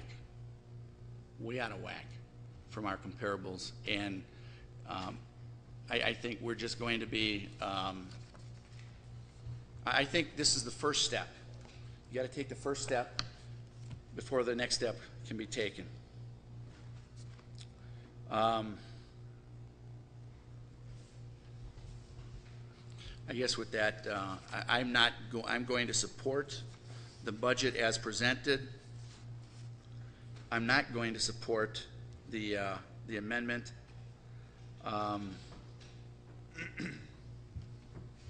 And I will conclude my comments. Thank you. To be clear, this is not new information. All of this information is presented at the budget hearings. And once again, I point out, I applaud the effort and the fact-finding that Chairman Clark does. Supervisor Gable. Well, I support Supervisor Rose's amendment. I think going with a lay medical examiner, we're taking a step backwards. If this is what we're going to have to do, then what exactly is a lay medical examiner? What kind of qualifications, what are we looking for? I mean, this should be presented before we change a whole. It was presented at finance. There was no what is a lay medical examiner's qualifications? Nobody can tell me that.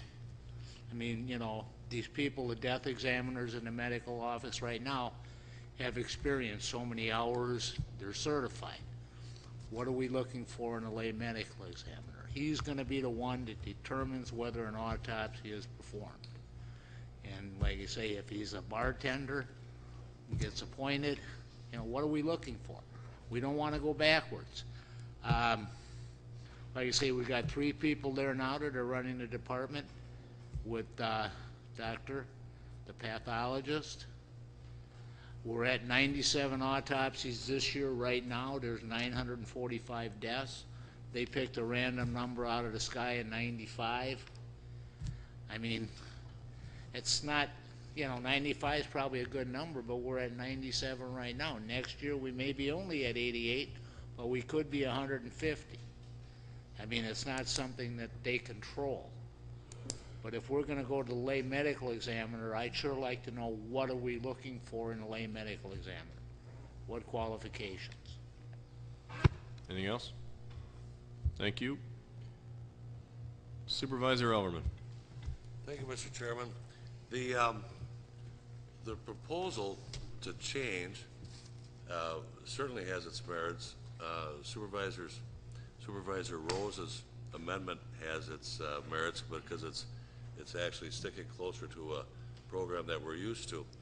I'm assuming when I look at the monetary, there was some questions to Supervisor Rose about where is he gonna come up with the extra $100,000.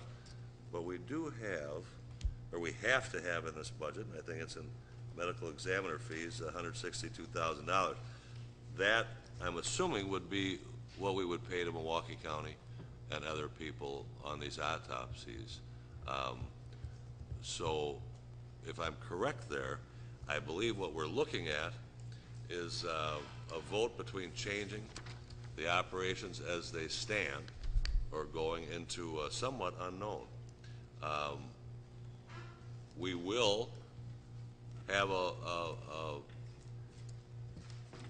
period here where we're in limbo, and we will have to naturally farm out our autopsies because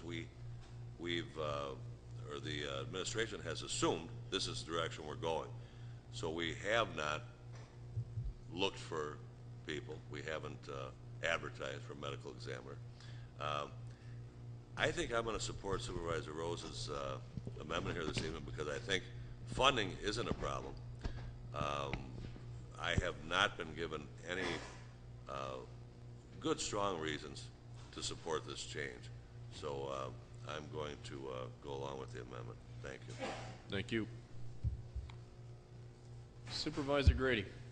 Thank you, Mr. Chairman. Through the chair to Supervisor Rose or members of administration, the only thing I'm really clear on is for the 3 existing employees within the medical examiner's department, Supervisor Rose's amendment calls for a $10,000 increase in that budgetary item. Is that correct? Is that part of the amendment? Yes. Okay. So if they were clear on that, the part I'm not clear on is if we are to entertain RFPs for a new medical examiner, what the exact amount of that salary will be and where it would come from in a current budgetary plan. That's where I think we really need to head with this. So anyone who can address those issues, Okay. I think that's where we need to go. Thanks. Do you want me to speak to that, Mr. Chairman? I'd actually prefer, through the chair, to have someone from administration answer it in conjunction with Supervisor Rose's explanation to verify. That's what I'd prefer. I'll give Supervisor Rose an opportunity to respond, and then I will hear from administration at that point. Supervisor Rose. Thank you. If you look, first of all, take a look at your yellow sheets, page 177, and I think that tells the story. If you look there under the column 2, it says 2010 adopted budget $537,893 with revenues of $153,750, and that's with a Dr. Wittick in place with 4 employees. If you look at the last column, the 2011 proposed, slight bump up, $538,947. Revenue increases, and that's with 95 autopsies budgeted, with revenues increasing at 183. So that's increasing, round numbers, $30,000 increase. You're also, to address one of the points the chairman asked about the salaries increasing, of course, that's where your contractual comes about. You're increasing that from 46.1 to 128,000 because that's being sent out of town under the 95 autopsies. So what we're doing is we're taking here the 537, we're adding $10,000 to that to take into account the salary increases that were accorded, which will carry over to 2011. And where's the money coming from? Well, the money is coming from the $25,000 in the district attorney's office for additional expert witness fees. As a result of having it local, we won't need to put that in there. And then we're eliminating $15,000. Say it again? I say we're taking, of the 25 in the district attorney's office, increasing his expert witness fees to take into account experts coming from Milwaukee from the pathologist's office. We're taking 10,000 of that, and we're eliminating the $15,000 from the district attorney's budget that was increased. Anything else? No. Thank you. So in order to finish up on that, what would be the monetary incentive we'd be offering a new person to occupy this position? What would that total be under this circumstance? If you maintain the 2010 budget, you would have to maintain the same salary that was, that has just vacated that position. Would that be correct, Mr. Schwartz? That answer is yes for those who didn't see it. Supervisor Michael. Thank you, Mr. Chairman. I've had the opportunity to speak with the sheriff, with the district attorney, and also the Kenosha police chief. And what I found out is that the county executive had conversations with these three gentlemen, and that when he presented this to them, he got their input, and from the information I've gotten from all three individuals, none of them have opposed this idea that the county exec has. They've basically, they're not against it. I mean, the sheriff is here today. I know he's spoken to the county exec, and like I said, I've talked to Chief Morrissey and also with Robert Saft, who is Kenosha County District Attorney. None of these individuals have any fear of this idea that the county exec has. My big concern was looking at it from a cost savings perspective. Are we going to be able to save money on this? One of my concerns was, as Supervisor Rose brought up, the $25,000.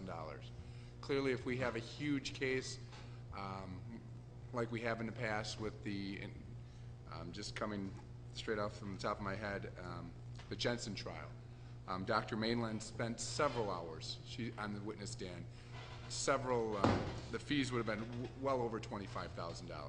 Is a Jensen trial going to happen every day? No. Is it going to, I mean, it doesn't happen very often, but when it does happen, Kenosha County is going to have to open up the checkbook and basically be able to come up with the money to fund that. Looking at it, when I looked at this, I look at that we're really not downsizing the staff. When you look at it, we are eliminating the medical examiner from a pathologist to a lay individual.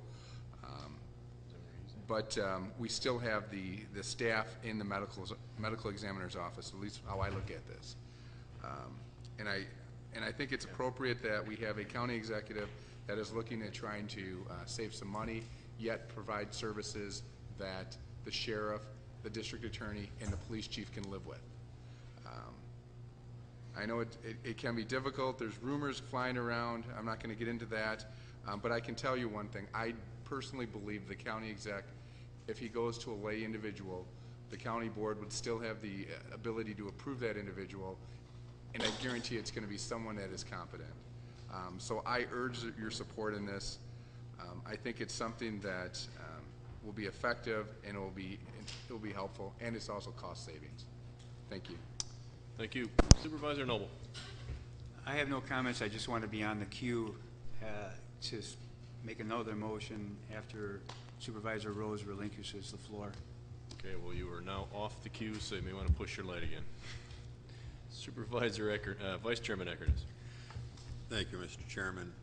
Dr. Whittick and Dr. Peterson spoke yesterday, and it seemed to me, by listening to their remarks, that the sole purpose for their being here was to support the proposal the county executive made and to support the three employees that are currently in those positions and urge us to retain those three employees. That seemed to be the biggest reason for them being here. They did not criticize or speak against going to this lay medical examiner's model in any way. Thank you. Thank you. Supervisor Jeff Gintz. Thank you. I think the question here is clearly the system. And if you look at all the evidence presented, pro and con, the fact that the chief, the sheriff, and the DA all support this change, I think that's really what we need to look at. I think you can maneuver the money around one way or the other, but it's a basic system. And I'm not convinced that we can go out and find another Dr. Whitaker that price. I mean, the people who would argue against me would say that, you know, you haven't tried and you don't know that. That's true. But what I've heard from the industry is that was a very unique contract and a tough situation to be in, and he didn't even like it. And that caused a lot of problems. The staff even noted the problems in the office. So I really think that I am willing to support this change based on the system. Thank you. Thank you. Supervisor Rose? You know, if you were going to say which is the best system, clearly I think the forensic pathologist system is the best system. Can we live with another system? Can the police chief, the sheriff, district attorney live with it? Well, certainly they can live with it. The world isn't going to come to an end, but which is the better system? And we've had this current system for 20 years, and it's worked well. I think the problem that we are overlooking, if you look again at page 175 of the yellow sheet with the revision here, is this revenue line item of round numbers, it's $184,000 here, which is increased from the 2010 budget, which is $157,145. That's the problem. That's the weak spot in the 2011 proposal. How are you going to get more revenue with less autopsies? The revenue comes from the autopsies, the fees connected therewith. They're statutory fees. They're fees that have been designated. We can't just increase them here to boost that up. That's where it's going to fall apart financially. So this isn't a savings. Nobody's coming in saying that the reason we're doing this is we're going to save a lot of money. Mr. Clark says, well, this is a two-step process. We're going to begin to save money. Well, not as set forth here. I think in point of fact, this can cost us more money than it says on the sheets in front of us, because I think there's an overstatement here of revenues. They're not going to be what is projected, and this will cost us more money on the operations side if we have more than 95 autopsies. And it could cost, and it's going to cost us more money on the district attorney's side. We've already put in $25,000 for additional expert witness fees. We're going to put in some more money if, as Supervisor Michael says, there's some large case which requires additional testimony that's not accounted for. So I think the risk is the current proposal will cost us more money. Mr. Chairman, I would urge that we come to a vote here. I'm sure you would. Supervisor Michael. I just wanted to clarify on my statement that I oppose the amendment and that I'm in favor of the budget as proposed by the county exec. Thank you. Thank you. Supervisor Noble, would you like to remain in the queue or have something to say? Remain in the queue. Supervisor Clark. I'll be real brief. That 7% number that I threw out there, that was the state average. Not one of the counties that I looked at exceeded that number.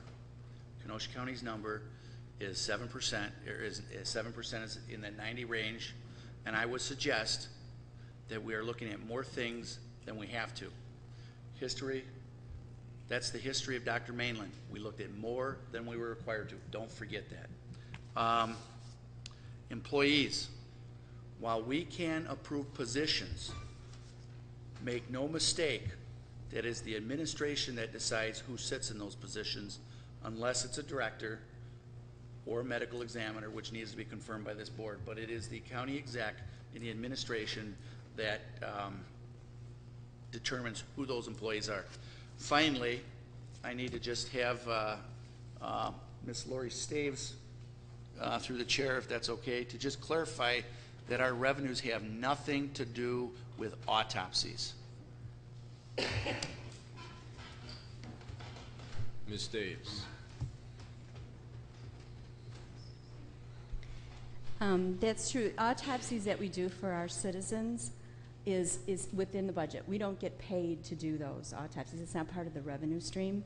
Our revenues are going up based upon fees charged for death certificate signing, removal of bodies from scenes, cremation permits, disinterment permits, tissue collections.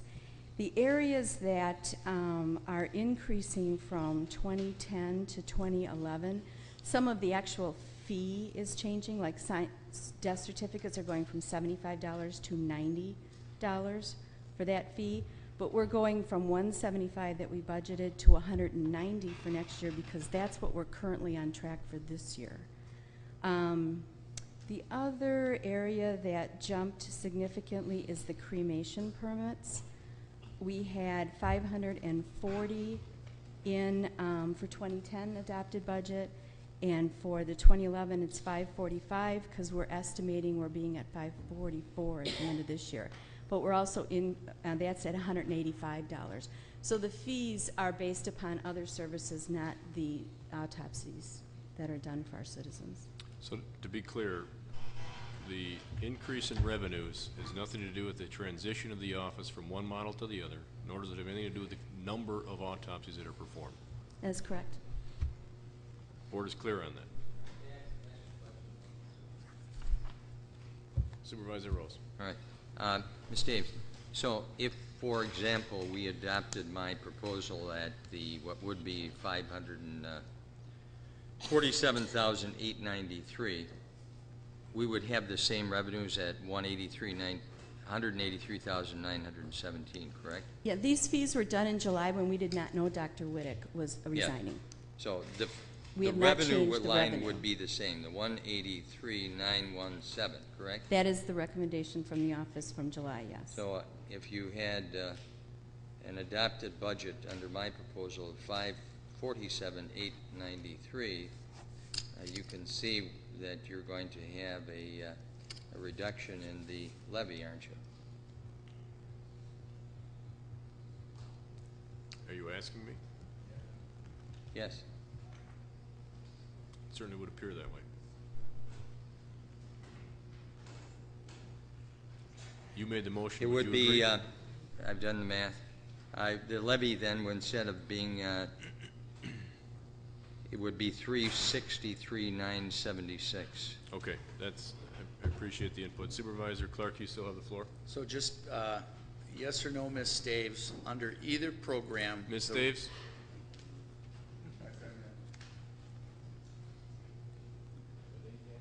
Under either program, the revenues stay the same. Yes. Would there be, in your opinion, as the budget, the person who developed this budget, in your opinion, would our levy need to go up more than just holding it the same or increasing it more than $10,000 if we were to decide to go to the medical, to go with the pathologist route? And if it is, why? Well, that's based upon a couple of scenarios, I think. First of all, Dr. Wittick was part-time in the office. He just came in to do, you know, you either go with the Dr. Wittick model or the Dr. Mainland model. If we found somebody with the Dr. Wittick model, no, it would probably be pretty much the same, I would think. I don't think it would go up as much. But Dr. Mainland, yes. If you had someone in that, she was part of that office, she worked in that office, Dr. Wittick came in to do autopsies. That's why going from the lay medical examiner to this is that we're just moving the autopsy section to Milwaukee County. But that would go up. Dr. Mainland, if you went with the Dr. Mainland model, it would go up significantly. Has, based on your knowledge or not, or perhaps Mr. Riedel, has the administration considered trying to find a part-time person such as a Dr. Wittick? And how do they feel that the probability of accomplishing that? Mr. Riedel. I would suggest the motivation for going to the lay medical examiner was as a result of a consideration of not just the expense associated with the doctor, but the availability of a person with that talent. Dr. Wittick Dr. Lavin, for those of you who are here then, that's a very unusual situation. I think you've identified that there are 4 counties in Wisconsin that have forensic pathologists. The last time we recruited, when we hired Dr. Mainland, we did a nationwide search. We found one other candidate, and she was from Virginia. So they're not easy to find. They're certainly not easy to find, particularly if they're willing to work like Dr. Wittick did. And so it's the availability plus the expense, which in part made us, and the success, quite frankly, of other counties who have lay medical examiners that caused us to look at the alternative. Okay. Thank you. I'm not going to support the amendment. I'm going to support the budget as presented by the county executive. Thank you. Thank you. Supervisor Zerban. Thanks, Mr. Chairman. I just had a question. And I don't know who might be able to answer this, but if we don't have a medical examiner here and we need to have autopsies done, we have to send them out. That is correct? Correct. Okay, and that's an expense? Correct. Okay. That is in the budget. If we have a medical examiner here who can perform autopsies and we do autopsies for other people, then we would increase revenues, correct? For other counties? Supervisor Clark used an example of... We have tried that in the past. We did outside autopsies. Without speaking out of school, if someone else wants to address that, I don't believe it met expectation. Can I find out what you charge to perform Oddly an enough, I autopsy? will defer to Chairman of Finance, who, believe it or not, has some numbers. Thank you. 2005, we performed 7 outside autopsies. 2006, we performed 38. And 2007, 0. 2008, 14. What is in our budget is $1,200 per autopsy. I've seen that number when I was looking at the other counties be as high as $1,600. So that just kind of gives you a flavor for the revenue potential. Okay, thanks. Thank you. Anything else? Nope. Thank you. Other than Supervisor Noble, I see no other lights, so we will ask for a roll call. You know what? We're going to clarify a couple of things first here, unless everyone is clear on the floor. Any questions on the amendment? Seeing none. If you're in favor of Supervisor Rose's amendment, you'll vote P and plus. If you're opposed, P and negative.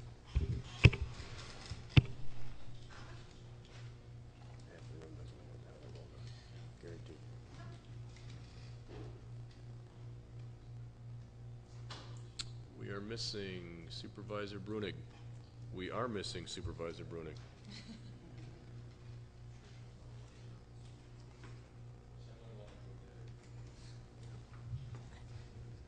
Am I under obligation to wait?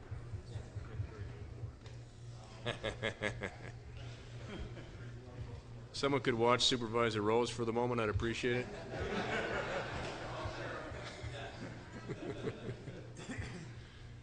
This isn't the state legislature.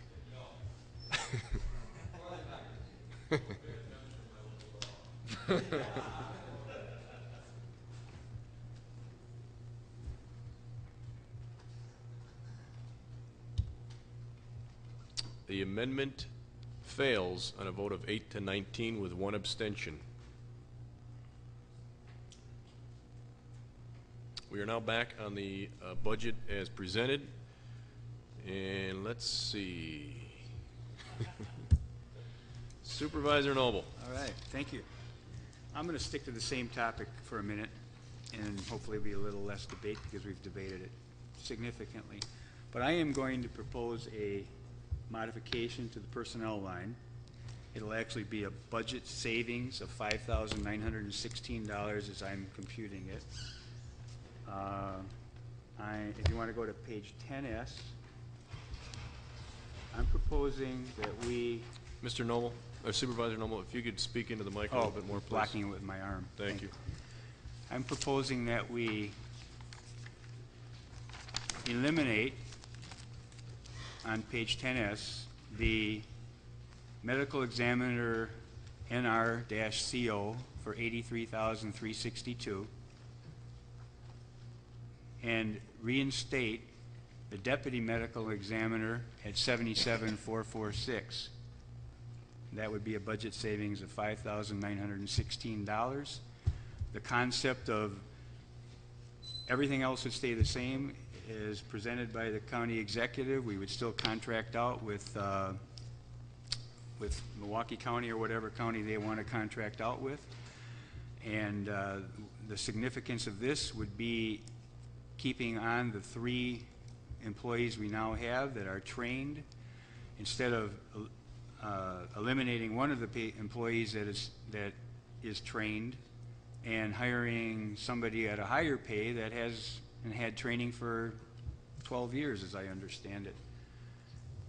So that would be my motion. Again, would be a revenue savings, $5,916. So if it passes, we will have a budget cut here. Or it'll be a levy savings of $5,916. I'm going to ask, as I have in the previous Okay, motion. page Just- 10S. Yes? Strictly, on page 177, I'm basically I'm making a deduction. 10S. 10S. But I'm making a budget change to the personnel line of the medical examiner budget. I am eliminating the position that was added by the county executive, the medical examiner, NR-CO, which is in the range NR-CO, for $83,362. I am adding back a position that the county executive eliminated, deputy medical examiner NR-C, for $77,446. Net savings to the county, to the levy, to the taxpayer, $5,916. The advantage to the taxpayer and to the community is we have 3 qualified, fully trained, with all the proper licenses that are required to do the job. The 2 medical examiners that spoke last night, both, as Vice Chair Eckerness said, they support the model. This motion supports the model that the county executive presented in his budget. And it also supports what the 2 medical examiners said last night, that we need fully trained people on board, and we have them, and I see no reason to eliminate any of them. Motion was made by Supervisor Noble, seconded by Supervisor Singer. And again, the motion is to eliminate the medical examiner with range NR-CO, which is currently presented in the budget on page 10S, and to restore the deputy medical examiner in a range of NR-C. Motion been made and seconded on the amendment. Let me see that screen. Oops. Supervisor Michael. I just would like some clarification from Corp Counsel, if you can have a deputy medical examiner without having a medical examiner?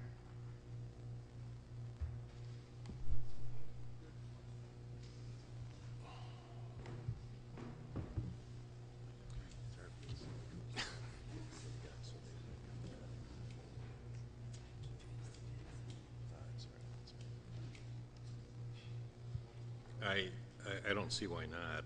It's just a title. I don't know that it hinges on having a medical examiner. I think you could call it whatever you want. So I guess I'd just like some clarification. I mean, in a job description and things like that, I mean, usually you would have a deputy reports, like a deputy DA and a DA. The deputy reports to the... I'm assuming Like whoever's going to be doing the autopsy I'm assuming that's who this person is going to be reporting to.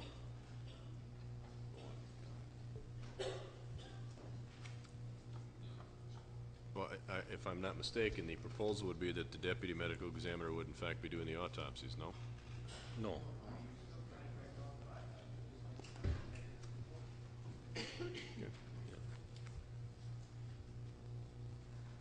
Is that it? I would agree with Corporation Counsel. Why not? It wouldn't make any difference. You could, if you had a medical examiner quit in the middle of the year, what are you going to do? You're still going to have somebody act as medical examiner. It would be the deputy medical examiner. So, in effect, the deputy medical You examiner. could call the person an assistant to the medical examiner, or the person, the pathologist assistant too. There's different ways that you can. I would think that would be something that would fall within the realm of the administration. Then I guess the problem that I have is, I mean, we heard about the 3 individuals that are currently there, but there's nothing here that would state that one of those individuals can't be promoted to the lay medical examiner, correct? I mean, we have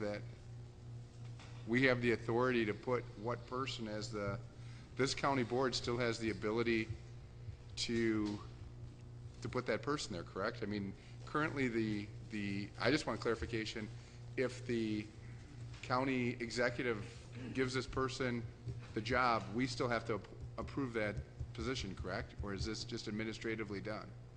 No, this would be administratively done. Okay.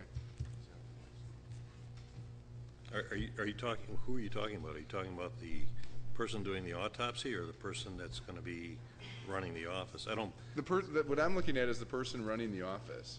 I don't. It would be the lay medical examiner. It depends on where that falls within the organizational structure. If that person is a division head or a department head, then it would be brought to the board for confirmation. But if that person is not, and we have situations like that, I think, but then that person would not be approved.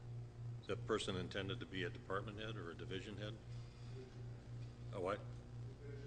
Division head? Then if it's a division head, it would come before the board. And then, if I could, may I ask Mr. Riedel, is there a job description of this position?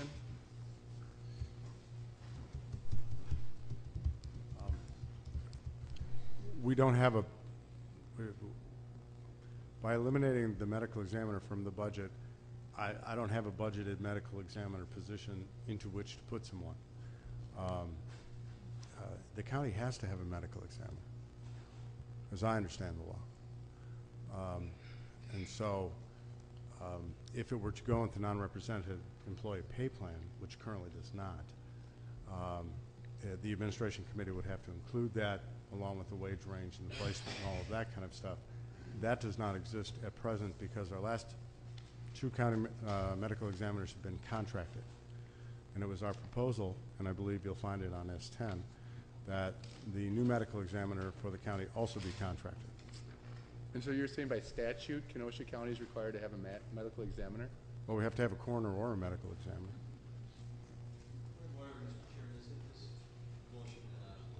No, you're right. No. It's not eliminating the outside service of a medical examiner, correct? What you're hiring by going outside, if you contract with another county to provide your autopsies, you are hiring autopsies to be done and the associated pathology. That does not take over the medical examiner responsibilities from Kenosha County. The medical examiner is responsible for certifying death. I understand the question. To Supervisor Rose's point, that is a good point. And based on that, I would suggest Corporation Counsel could confirm that the motion is in fact out of order. Could you repeat the motion? The motion is to eliminate the medical examiner position in the budget, replace that with a deputy medical examiner within the budget. The point of contention is that we are obligated under state law to have a medical examiner or a coroner in Kenosha County. Right. The motion would therefore leave us with neither. So the suggestion is that the motion is out of order. Yes.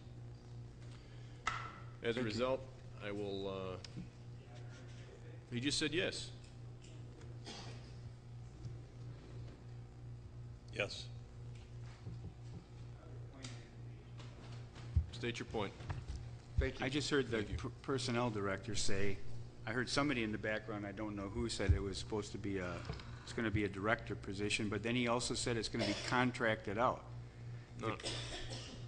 The medical examiner is going to be contracted out. So if the medical examiner is going to be contracted out, is the county board going to get an opportunity to approve that appointment if it's a contracted out administrative decision?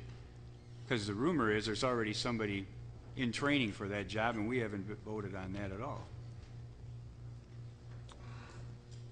You want to address it, Mr. Riedel? Again, what we are contracting out under the proposal is the services provided to the county with respect to the pathology associated with death and autopsies. That does not mean we are contracting out the process or the duties of the medical examiner. The medical examiner will be a county employee, either a non-represented county employee or a contracted county employee, who will work for the Human Services Director as a division head under the current organizational chart that we operate under in the county. And so you are hiring a medical examiner. It is an appoint and confirm. Is there a Like medical, every other is there division. somebody in training for that position now? Supervisor Noble, your point has been, and question has been answered. So, the motion on the floor is out of order, and I will clear the board, and we'll move on with the budget as currently presented. Supervisor Singer. Yeah, I would like the clerk to read back the comments of the Corporation Council on both rulings that he I believe the indicated. comment was no and yes. I would like the clerk to reread it. How about if we have the Corporation Council restate? What are you specifically looking for a clarification to? The question was whether or not. I thought I heard him say that it was all right not to have a medical examiner. Then we had an opinion from the personnel department, the manager, that he felt that it was legally required, giving legal advice, and then asked Frank to say yes or no. Corporation Is that what I Council. heard, or?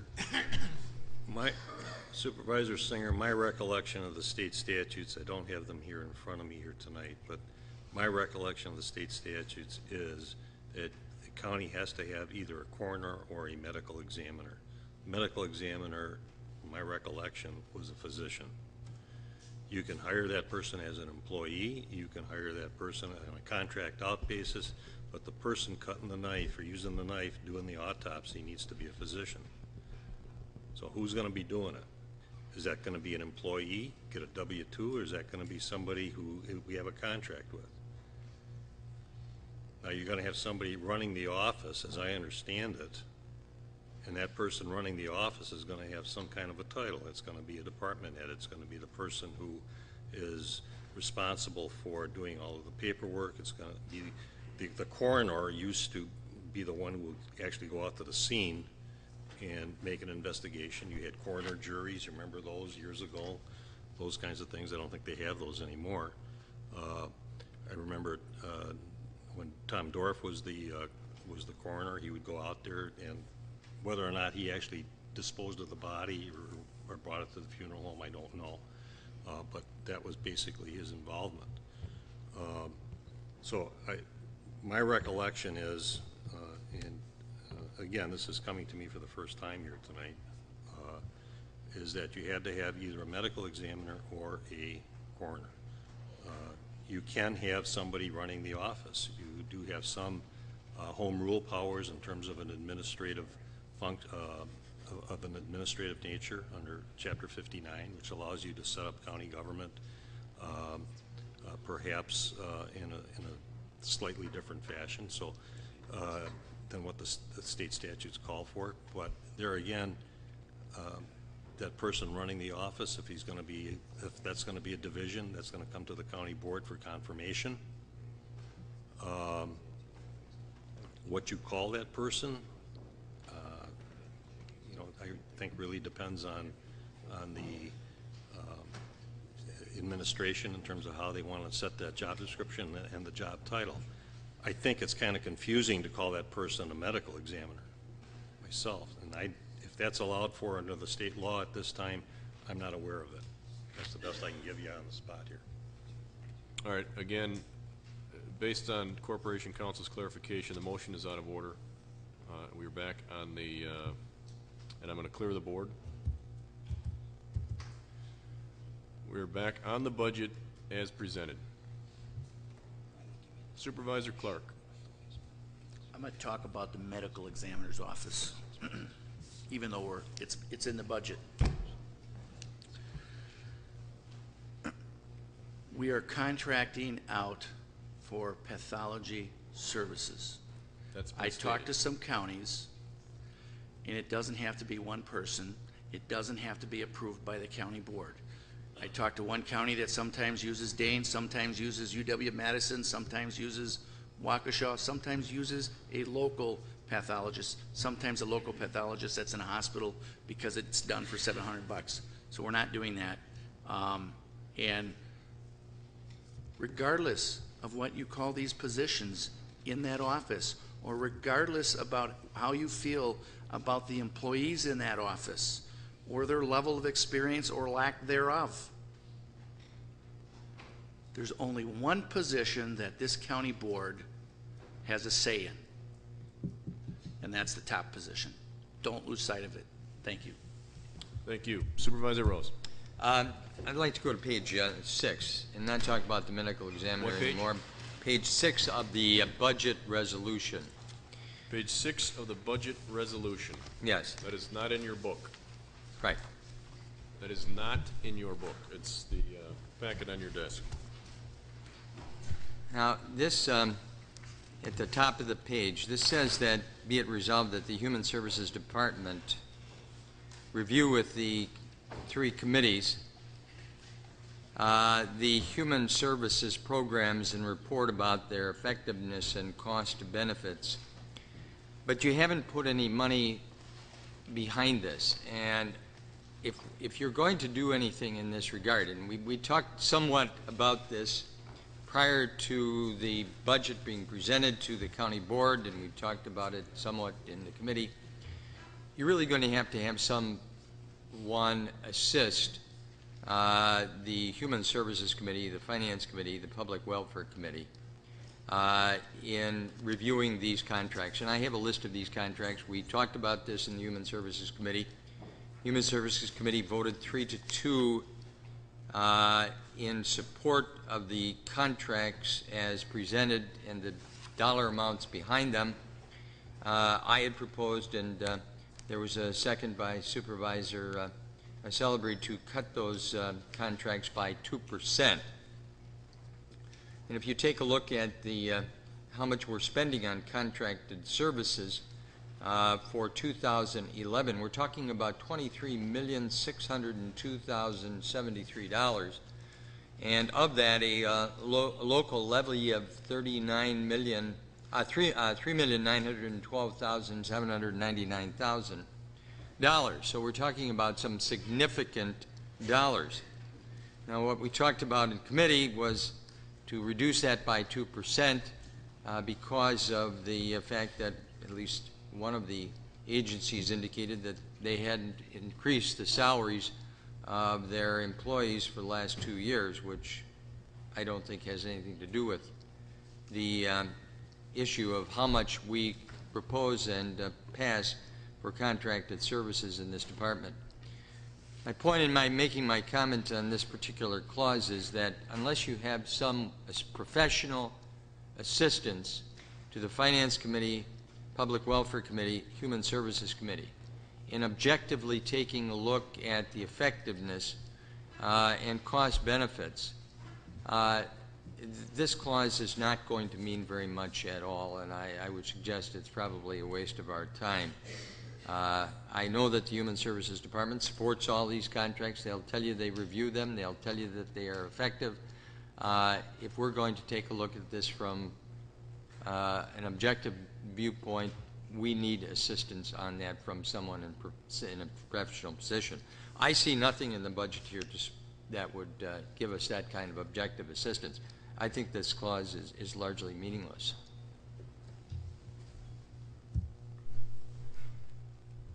Seeing no other lights, I assume we're prepared for a vote on the budget?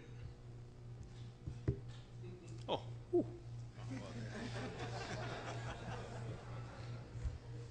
Supervisor Elverman. Boy, I didn't think it was gonna come this quick. One more item, Mr. Chairman. Page 10S, back to page 10S. Public Works, we're back to golf. We have a reclassification for General Manager Golf Operations, $7,999. Highway and Parks Committee passed this on to the Finance Committee. The Administration Committee was split, I believe, 2 and 2. We had someone not present. This is something that everyone in this room has heard a whole lot about since we've had the Highway and Parks people here. And their representatives have voiced concern over this. Now, I've been very close to this operation for years, and I went over this earlier when we were talking about the losses and things with the golf operation. There's a natural decline, or at least a standstill in everyone's wages. All of our unions have taken zeros. The non-reps are taking zeros. We're pulling money from the non-represented sheriff's department people. And this glaring example here of a position that I should, if I look at most chairmen of committees, become an advocate for. I can't be an advocate for this raise. What we're looking at is a very qualified person in that position. We're looking at someone that is doing a lot of work, working very hard. But at this point, having been in the position on his second year, has not delivered to the degree that we need the delivery. He's delivered for what he's hired for. The pay that he's receiving is adequate, and an $8,000 increase in pay would be totally out of the question in any other industry but government. We can't do this to our other employees. I know everyone was hoping that this just went away this evening and we passed the budget. Probably going to be a lot of debate on this, but as one of the people closest to this operation, I'm urging you, do not do this. It is not good for morale in other departments. It is not something that anyone with any business sense would do to an operation that's losing money. Give the director an $8,000 raise. You're talking, I believe, 8%, somewhere in that range, above 8, somewhere in that range. The arguments that you're going to hear this evening will be, there's people below this man making more money. We have to do this to get him to the position that he's got to be. I said earlier on another point, the sheriff makes less money than a lot of his deputies. County executive makes less money than every department head here. I have people that work for me that made more money this year because I couldn't pay myself half the time because of the economy. It's happening to everyone. Do not do this large increase at this time. And I'm want to make a motion to remove that increase, page 10S, General Manager of Golf Operations, $7,999. Motion's been made by Supervisor Elverman to strike the pay increase for the General Manager of Golf, seconded by Supervisor Hallman. Anything else, Supervisor Elverman? No, thank you. Supervisor Rose. Nothing, Mr. Chairman.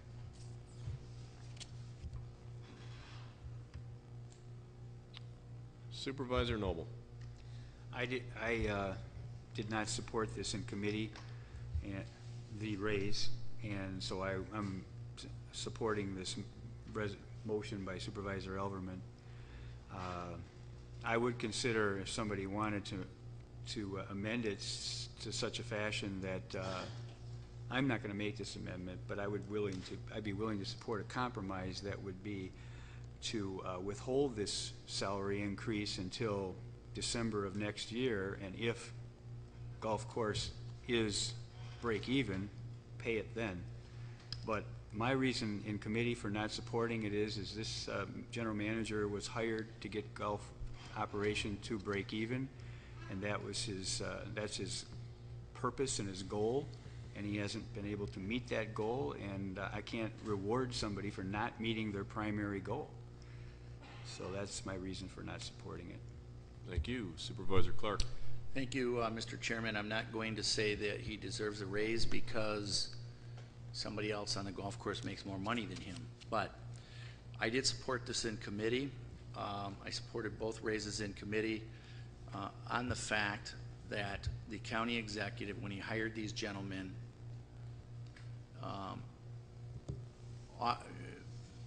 drove a hard bargain and had them come in at a lower number and gave them his word that he would give them an increase. Now, I don't believe the county executive knew that it had to come to the county board. I heard a county board supervisor in committee say, well, the county executive's just putting it in our lap, and you know, he should have just hired him at more money. Certainly, the golf courses are have a challenge. Mr. Dreyer came into the committee, I think, the second time with a very well laid out plan. I don't recall the exact loss numbers. Perhaps Supervisor Rose may talk about where the loss numbers have been going in the trend, in the direction. Mr. Dreyer said he needed one more year. So as it is now, I will not support this amendment or motion.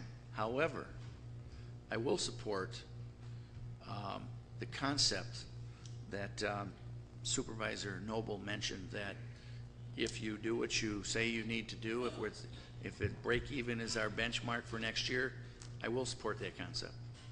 Thank you. Thank you. Supervisor Singer. Thank you, Chairman. With all due respect to the Chairman of Finance, who I admire and feel has done an excellent job, like you have said, Chairman, I did not support this raise in committee, and I felt that it was not time to be raising people's salaries when you're not raising everybody else's. Contrary to what the chairman has indicated, I'm not willing to pay off the county executive's poker debts because he told them he'd do something eventually. I think he needs, and I said this in committee, I think he needs to perform first and then get it. And so to the chairman's of finance point about supporting Supervisor Noble's idea, I will support that as well. But right now I won't support anything. Thank you. Thank you. Supervisor Elverman. Just one point, Mr. Chairman. I know people are going to get onto this one. I just want to remind everyone, no one in the county is getting more money. There's a couple in-range adjustments that are deserved. Basically, all the other 1,000 people aren't. We're talking about an $8,000 raise here. Over 8%, right around 8%. Think about that, and it does not make sense. So that's what I want in everyone's mind here. Thank you. Thank you. On the amendment, Supervisor Rose? Yes. I'm going to support the amendment for the simple reason that we haven't given other people raises, and I see no reason to accept this person from that proposition.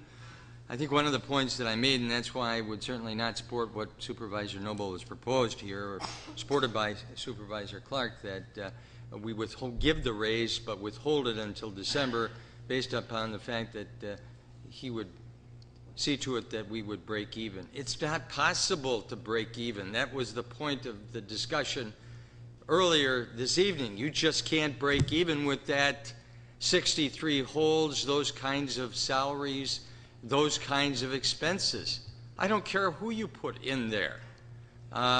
You've got good people. I am not criticizing the people there. It's just not possible in this economic environment, and it hasn't been possible for most of the last 10 years, going on 11 years, to make money there. Expenses are too high. I gave you the opportunity to knock down the expenses. You made your decision in that regard. We're going to live with more and more deficits on and on into the future. So don't have the expectation that somehow, some way, these people are going to be able to eliminate the kind of deficits that we have seen in the past and that we're probably going to see for the foreseeable future. Thank you. Supervisor Michael. Thank you, Mr. Chairman. I'm going to support this amendment. I think we have to follow through. If not, if you're going to start giving out bonuses, you might as well open up the checkbook and start writing it out to the sheriff's department. Constantly with these federal inmates, I hear it all the time, they're generating revenue. Revenue on top of revenue. We just had a resolution regarding the sworn administrators. We took money away from them. You can't just give out money. You got to be consistent with everybody. And if we're not giving raises, we're not doing things like that. As I stated earlier, you look at the sheriff's department, they've generated over $7 million with federal inmates, then we're going to have to start compensating them. So I'm in total support of this amendment. Thank you. Thank you. Supervisor Gail Gintz. Thank you, Mr. Chairman. I would just like to say that I did support this in committee. I do feel that Mr. Dreyer has done a job well done with coming into a difficult situation. As Supervisor Rose has very clearly stated tonight, that the golf course has been a losing proposition for many years. Hopefully with bringing Mr. Dreyer on, that will change. He's had probably a year and a half to a year and 9 months to be able to try to accomplish that. I think he's done as good a job as possible that he could do to accomplish what he has, and hopefully with his proposal for next year, this whole operation will be able to turn around, even though Supervisor Rose doesn't think it will. So I would be more than willing to support the proposition that this raise be withheld until December, and we look at what has been done and how we've turned the course around, and if we can be profitable next year. Thank you. Just a reminder that the motion on the floor is to eliminate the position. The support for the proposal that was thrown out is not on the floor. If somebody wants to, eliminate the position. Eliminate the raise. If somebody wants to talk about that other proposal that was floated, you need to make a motion. Supervisor Hallman. Thank you, Mr. Chairman. I seconded the amendment. I guess I really only have one question through the chair to Supervisor Alverman, and that would be, do you see any reason to perhaps include the golf course condition supervisor in this, or no?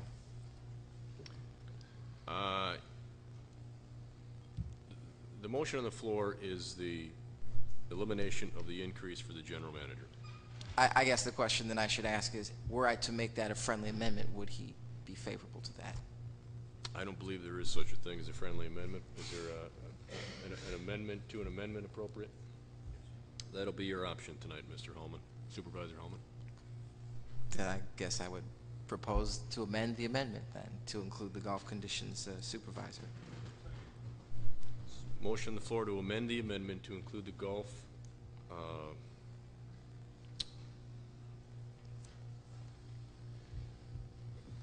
Point of order, Mr. Chairman. 1 second, please. Where is it on here?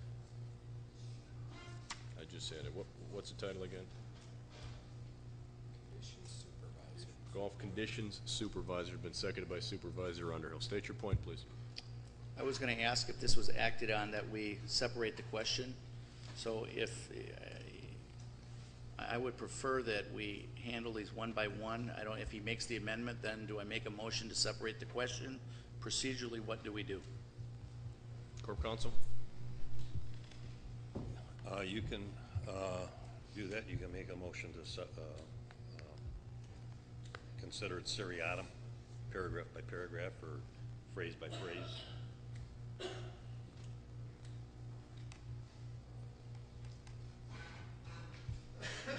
Your light is now off, so I will give you that indication. If you want to queue up, you'll have to do that again. Supervisor Elberman. Thank you, Mr. Chairman. The question that was raised, now I'll answer in saying that I would oppose the amendment to my amendment. All right, I'm going to interrupt you for 1 second. Supervisor Holman, were you done? Yes, sir. Thank you. Okay. Continue. The golf course conditions superintendent is a totally different position. It is something that we have required and needed at our golf courses for years. It is why you have heard rave reviews from people that have come to meetings, that have come to our Highway and Parks meetings, have written letters to the editor. Our current golf course conditions superintendent is why we've gotten these reviews. He has come in and taken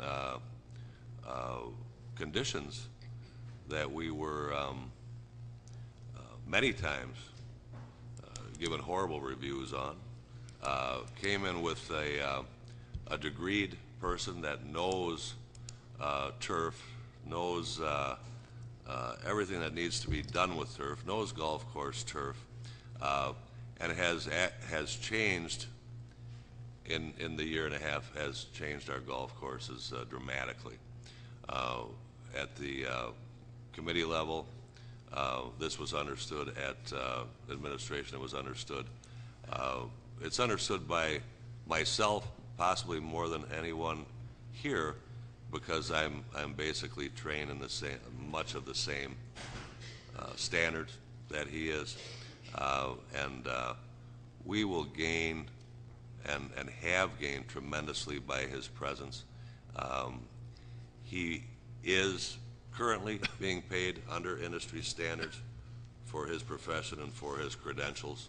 So I would oppose the amendment to change that in the budget. Thank you. Supervisor Clark. I agree with Supervisor Elverman on those points. I would just ask Mr. Chairman, when we vote on the amendment, with the amendment, that we take the vote separately. So efficiently, I think we're good to debate them both, but I would just ask, or am I required to make a motion, or will you do that? Separate the question where there's a separate vote. You are separating it. Your vote, the first vote that you're going to be taking is on his amendment to the amendment, which will be just that one position. Okay. And then if that fails or passes, okay, then you make in the second on the amendment. Okay, and then just a point of procedure. After we clear this amendment, is it appropriate then to make the amendment to defer the raise for the, if I so choose, to defer the raise for the golf manager? I could make an amendment at that time, after we clear this amendment? Could I just clarify one thing? The first amendment was by Supervisor Rose, and that was to eliminate the raise altogether.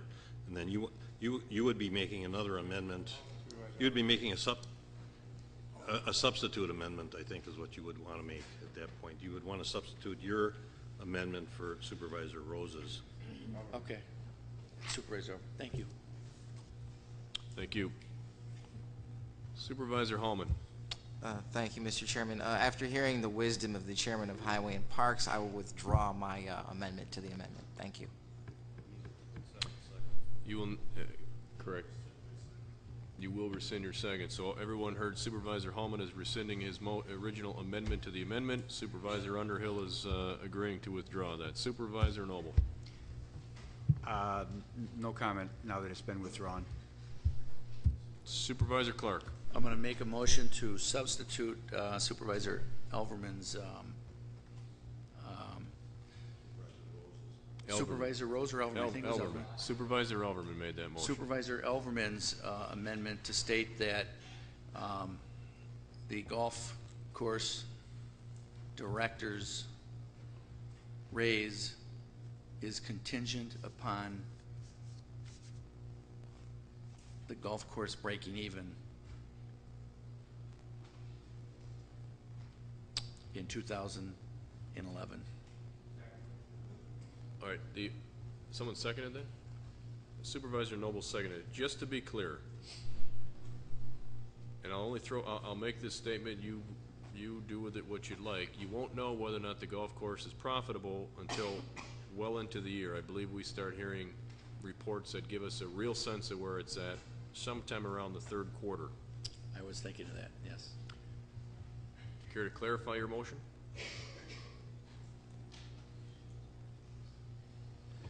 It was suggested that it would be deferred until December as a... I will make it make it accrued, to have it accrued and payable based on 2011. So just to hear me out. It's likely to be paid out in 2012 after they close out the golf operations, but it would be accrued back to 2011 before the books close. And the reason that I'm saying that, if he accomplishes that, that will bring his base up to the point that any increase to the non-reps will take effect in 2012. If that's understood. So I will say that his raise to become effective on December 31st, based on an accounting, based on the 2011 golf course being profitable. Understood. Second, understand that? You're still willing to second the motion? Any question on that motion? I'm not talking about debate. I'm saying, is it clear? And we'll begin the debate then.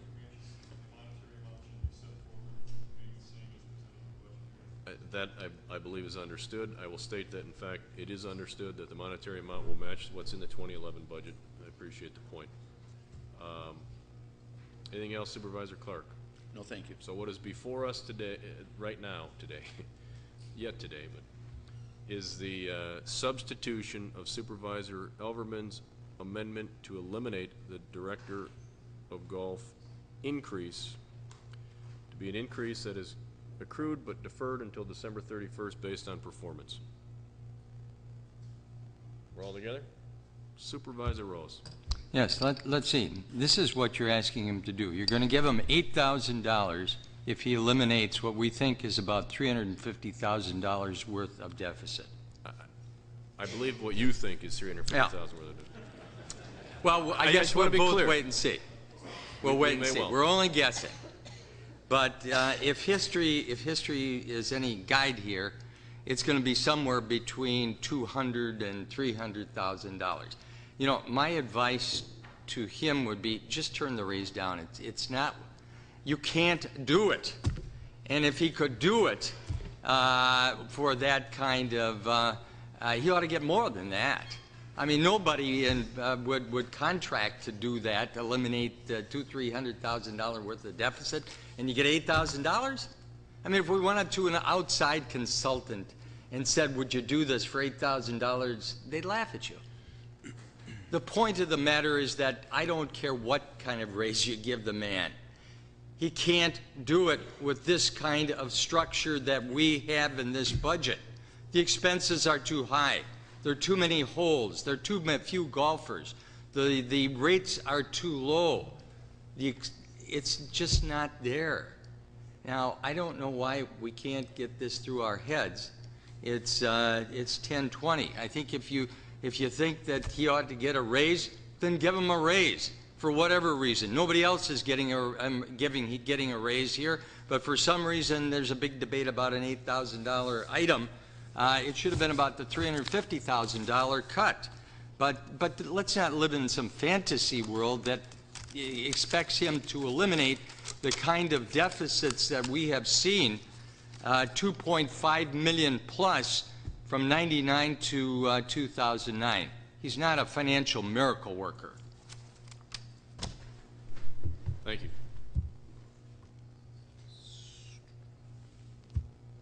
Supervisor Frederick, Ron The Frederick. question that I have is, what the motion says he will get it if Terry says it's impossible, but would that line item stay in the budget? Would it lower the levy? What would it do?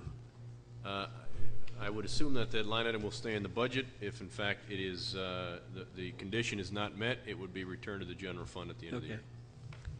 So it won't change the levy? That is in an internal service fund that has no levy impact. If there's a surplus there, will roll over to the general fund.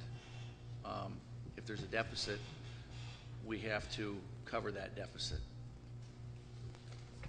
Yeah, we did it. Not an internal service fund, a enterprise fund. Enterprise fund. Thank you. Supervisor Noble. I guess, I mean, I floated it out there and been listening, and if you're of the opinion that Supervisor Rose is that he can't do it, well then, and you're of the opinion that he shouldn't get the raise, well then you should support this substitute amendment, because he won't get it, because he's not going to make the benchmark, which is break even. And if you are of the same belief I am, that he was hired to get the operation to break even, if he's able to accomplish then then we should support it as well. So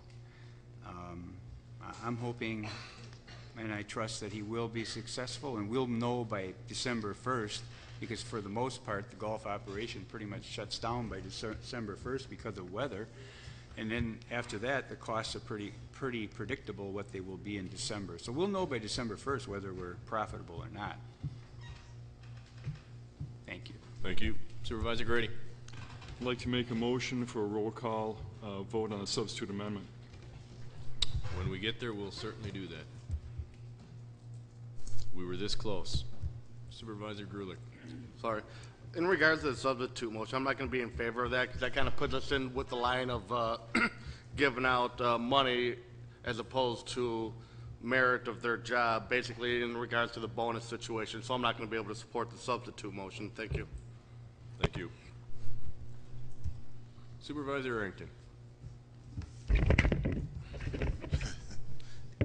Thank you, Mr. Chairman. I guess what I'm listening to is that we're going to take this $8,000 and basically we're going to kind of save it for him to see how he does in the position that we've hired him to do. I personally think that that may not sit well with the other Kenosha County employees, because we're not doing that for anyone else. We're not saving raises for any of our other employees who have already agreed not to take raises. And I just think it sends the wrong message. I don't know the gentleman personally, we agreed that no one was going to get a raise, and from my understanding, everyone's at zero but this particular person. And if there's something else that I'm not understanding, if someone could answer the question, what is the importance that we cannot cut this raise and then review this position next year to see if they deserve the raise? Why is it important that we save this $8,000 particularly for the golf manager? And that's where I'm at with this, because I'm not going to support the substitution either. We agreed that we weren't going to give raises, and I think we need to stick to what we've agreed to from the very beginning. Thank you. Thank you. Supervisor Clark. Real brief clarification, page 10S. There are some raises in the budget. They're called in-range adjustments. This is no different than an in-range adjustment. We're just saying it's a contingency based on performance. Enough said. Thank you. Thank you. Seeing no other lights, roll call has been requested. What is before you is a vote on the substitute amendment that the raise for the golf manager be deferred until December 31st, 2011, and is based on performance, break even, or better within the golf operation. Before we vote, if the motion fails, is the original motion on the floor, just so you're clear. Have at it. P and plus if you are in favor of the substitute, P and minus if you're opposed.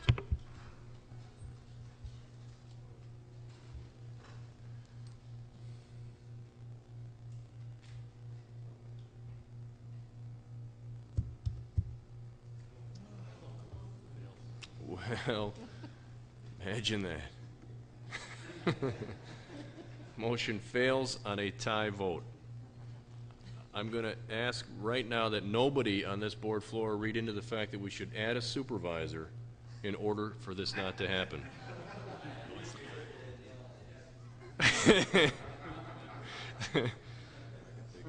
All right, based on the tie vote, the substitute fails. We are now on the original, on the amendment, which is to eliminate the salary increase for the manager of golf.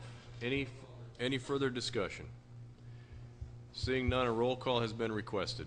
This is, again, if you are in favor of eliminating the raise, it's P and plus.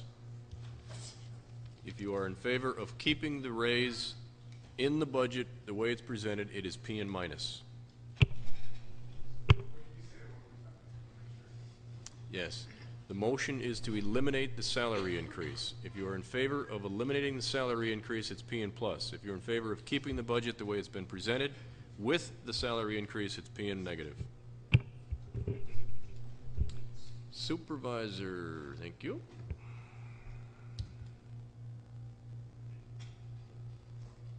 The motion to eliminate the salary increase passes 20-8. We are now back on the budget as presented. Supervisor Brunig. Thank you, Mr. Chairman. Along with that, I would also like to suggest and make a motion that we eliminate all the rest of these reclassification, in-range salary adjustment, position, name change, whatever. There are a lot of people that have lost their jobs this year, and with that, if you look at the other side of it, the people that are still working have had to take on additional roles and responsibilities in their positions, and as all companies are doing, they're cutting back on increases and pay adjustments. They are being told, do your job. And that's what we should be telling our employees too. They should be thankful that they still have a job. I right now am thankful that I have a job, even though it's only a part-time job. We should be telling them the same thing that all these other employees are being told at their employment places. Extra roles and responsibilities, that's just part of their job. Employers can't continue to pay it anymore. Thank you. To be clear, all right, to be clear, you are indicating in your motion that on page 10S, the bottom group, positions, reclassifications, in-range salary adjustment, position name change, that Page 10S, all the other ones be eliminated also. so that will be correctional sergeant, golf course condition supervisor is back in the mix again, so everyone is clear.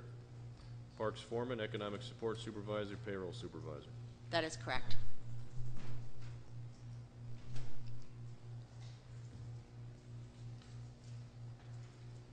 I believe Supervisor Rose seconded that.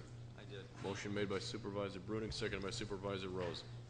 On the motion, are you through? Yes, I am. Supervisor Clark. I'm not going to support the amendment. There are, I believe, 700 represented employees in the county, and even though we have a freeze or a 0%, they do get raises based on longevity within their contract. So for anybody to think that because someone's been at the county a little bit longer and gets a little bit more experience, they're getting an increase. So the statement that nobody's getting a raise is not true. These people, the raises have been recommended by the administration based on their performance, based on being on the job longer, based on compression analysis.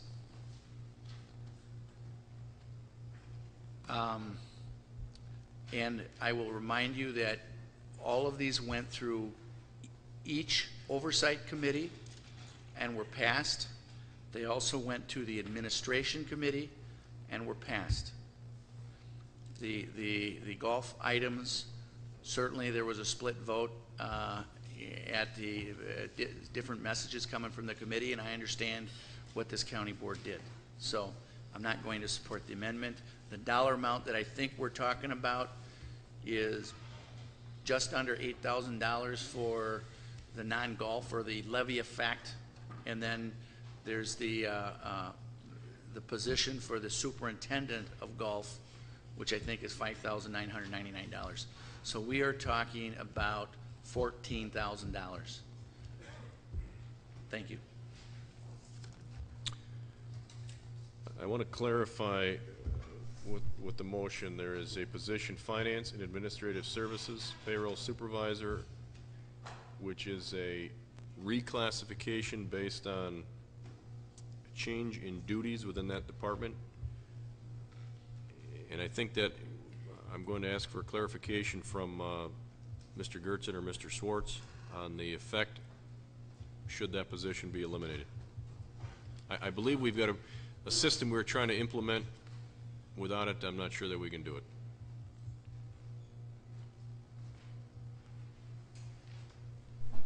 I think you're talking about our chrono system. Yes. That was brought up during the finance committee budget hearings. We're implementing a time and attendance system, and that system has allowed us to save substantial dollars in processing our payroll. It also allowed us to eliminate a position. In the future, we may be able to eliminate another half a position if we fully implement the system. So that's the reason this person is up for the increase. Thank you.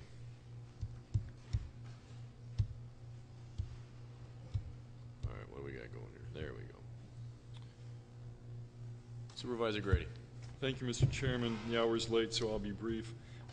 These have all gone through the committees. This is echoing pretty much what Supervisor Clark said. The oversight committees, the finance committee in general. So at this point in time, I don't think I'd begin piecemealing the budget. I respect Supervisor Brunig's motion, but I will not be in favor of this motion. Thank you. Thank you. Supervisor Elverman. Thank you, Mr. Chairman. I really wish that if we're going to do this, that we would separate these. I don't have knowledge of a couple of these. The two that I do have knowledge of, I already spoke on, the golf course condition superintendent, and you know where I stood on that. Definitely support his increase. And the parks foreman is a longtime employee. It's a compression issue between the east and west parks foreman and in administration and highway and parks. We unanimously supported that, as did finance. So in grouping these, I definitely can't support this amendment. My intention, unless there's opposition, is to debate the issue collectively and vote on them individually.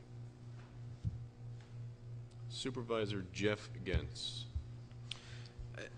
The various departments took the time and effort to bring these to their various oversight committees, at which time it was thoroughly vetted and passed on to the finance committee, which also looked at it in depth.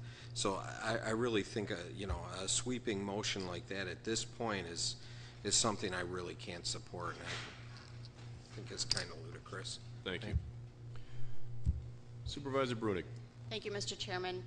I was hoping that this wouldn't get into a debate about people or positions. This is strictly about economical status and the problem that we're having with our budget. All I was looking to do was to eliminate these increases for any of these people listed here. Thank you.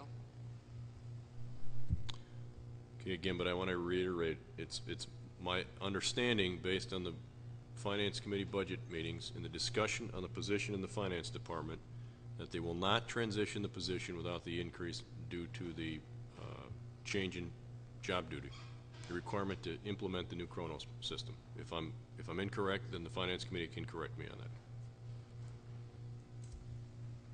I see no other lights.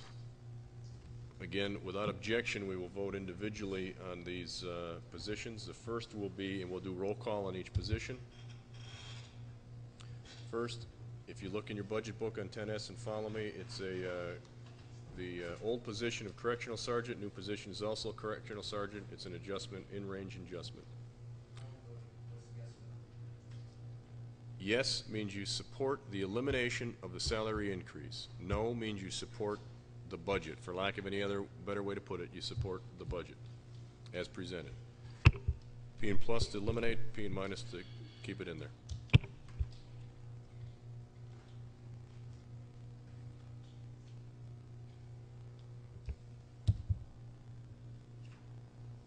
Motion fails. The salary adjustment remains in the budget as presented. The next position is the golf course condition superintendent. Once again, if you are in favor of eliminating the adjustment to the salary, it is P and plus. If you're going to support the budget as presented, it is P and minus.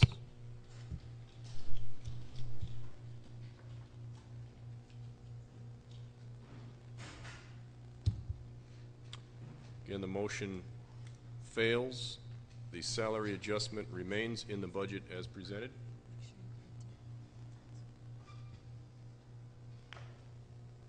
What am I not doing?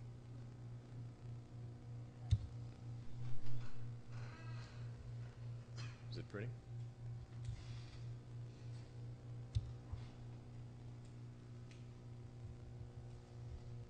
No?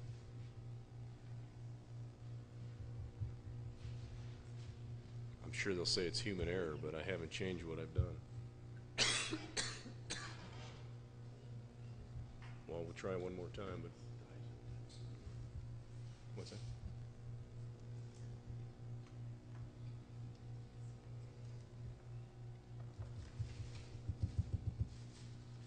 All right, bear with us. You have this vote, I'm assuming, on the video? Can you get it that way? If they all promise to vote the same way, we can do it again and try it if you'd like, but. All right, I'm not sure what we do at this point, but. All right, the next position is the parks foreman. Again, it's an inline adjustment. P and plus to eliminate the increase, P and minus to support the budget.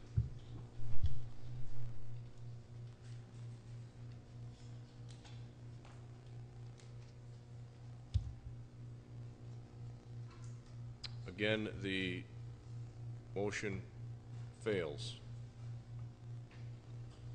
The increase remains in the budget. The next is the economic support supervisor. Once again, an adjustment. Would you like me to clarify this? We good? All right, maybe I just need to wait a little longer. Economic support supervisor in the human services. P and plus supports the amendment, P and minus maintains the salary adjustment.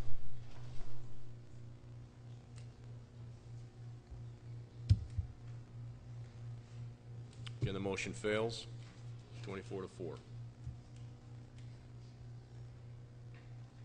Final piece is the payroll supervisor, changing to a fiscal services manager payroll.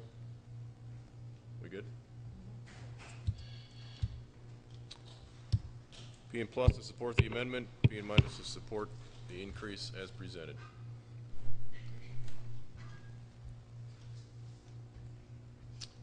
Supervisor Underhill. Thank you. Motion fails. To be clear, none of the positions we just voted on have been eliminated. The increase for any of those positions, none have been eliminated. That leaves us on the budget as presented, with the exception of the amendment of the General Manager of Golf. Supervisor Rose. Mr. Chairman, moving on to another issue here, and I would ask you to take a look at page 7 of your yellow sheets. At the last line, this is the sheriff's revenue lines. This is the inmate housing line item.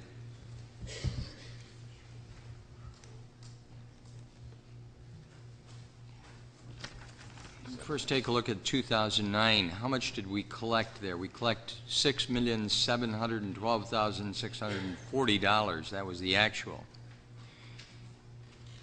If we look at projected 2010, we have $7,560,586.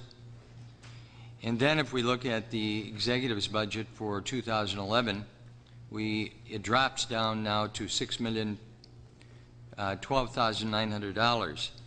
Finance Committee adds $500,000 into it from revenues and boosts it up to, as you can see, $6,512,900, and then carries that over. And what page are you on again? Page 7, Law Enforcement, Sheriff's Department. Not 7S, page 7. 7. Thank you. Page 7. Did I? If I said 7S, I don't know that you did. Thank you. Go ahead. You're fine. Go ahead. All right. So if you look there at the inmate housing, the Finance Committee is at $6,512,900, and then they add that in to the beginning, which causes a levy reduction of $500,000. I would propose that we go to $1 million here, not $500,000, increasing that item from $6,512,900 to $7,512,900. If I get a second, I'd like to speak to that. And I say that's based upon the projections that we have ending in 2010 of $7,560,586. I'll second. Motion's been made by Supervisor Rose, second by Supervisor Elverman on the issue. Supervisor Rose? All right. It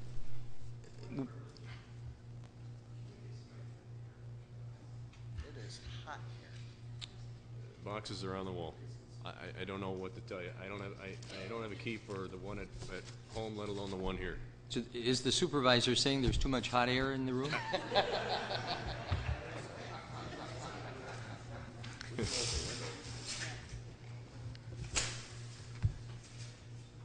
Supervisor Rose. All right, thank you. Hopefully the fresh air will clear our minds here and you'll support this amendment. You can see if these revenues are going up. I don't foresee these revenues going down anytime soon. The number of illegal immigrants that isn't changing. Federal prisoners are being housed through the United States Marshal's Office as well as Immigration Service. The argument seems to be made that we ought to bank this money. We ought to, quote, wean ourselves off of it. I disagree. There is only one reason why we house federal prisoners, and that is to make money, to reduce the tax levy, to reduce our own expenses, and to put this in the bank for some rainy day, for some pet project, or to build up reserves, I don't think is what the taxpayers expect of us. I look upon these revenues just the same way I look upon sales tax revenues, or what used to be the dog track revenues, or the numerous other kinds of revenues that the county has. If it comes a time that these revenues are decreasing because we're not housing federal prisoners from the U.S. Marshal, or we're not housing illegal immigrants and deporting them and housing them here temporarily, we're going to have to cut expenses. That's it, plain and simple. There's no need to have all of those guards over there at the jail, at the Kenosha County Detention Center. We won't be purchasing as much food, and we won't be purchasing as many other supplies. But I think what is anticipated in this budget, as is presented first by the executive at the $6 million level, and then increased by the Finance Committee at $6,500,000 plus level, is that you're intending to bank some of this money in the general fund. I disagree.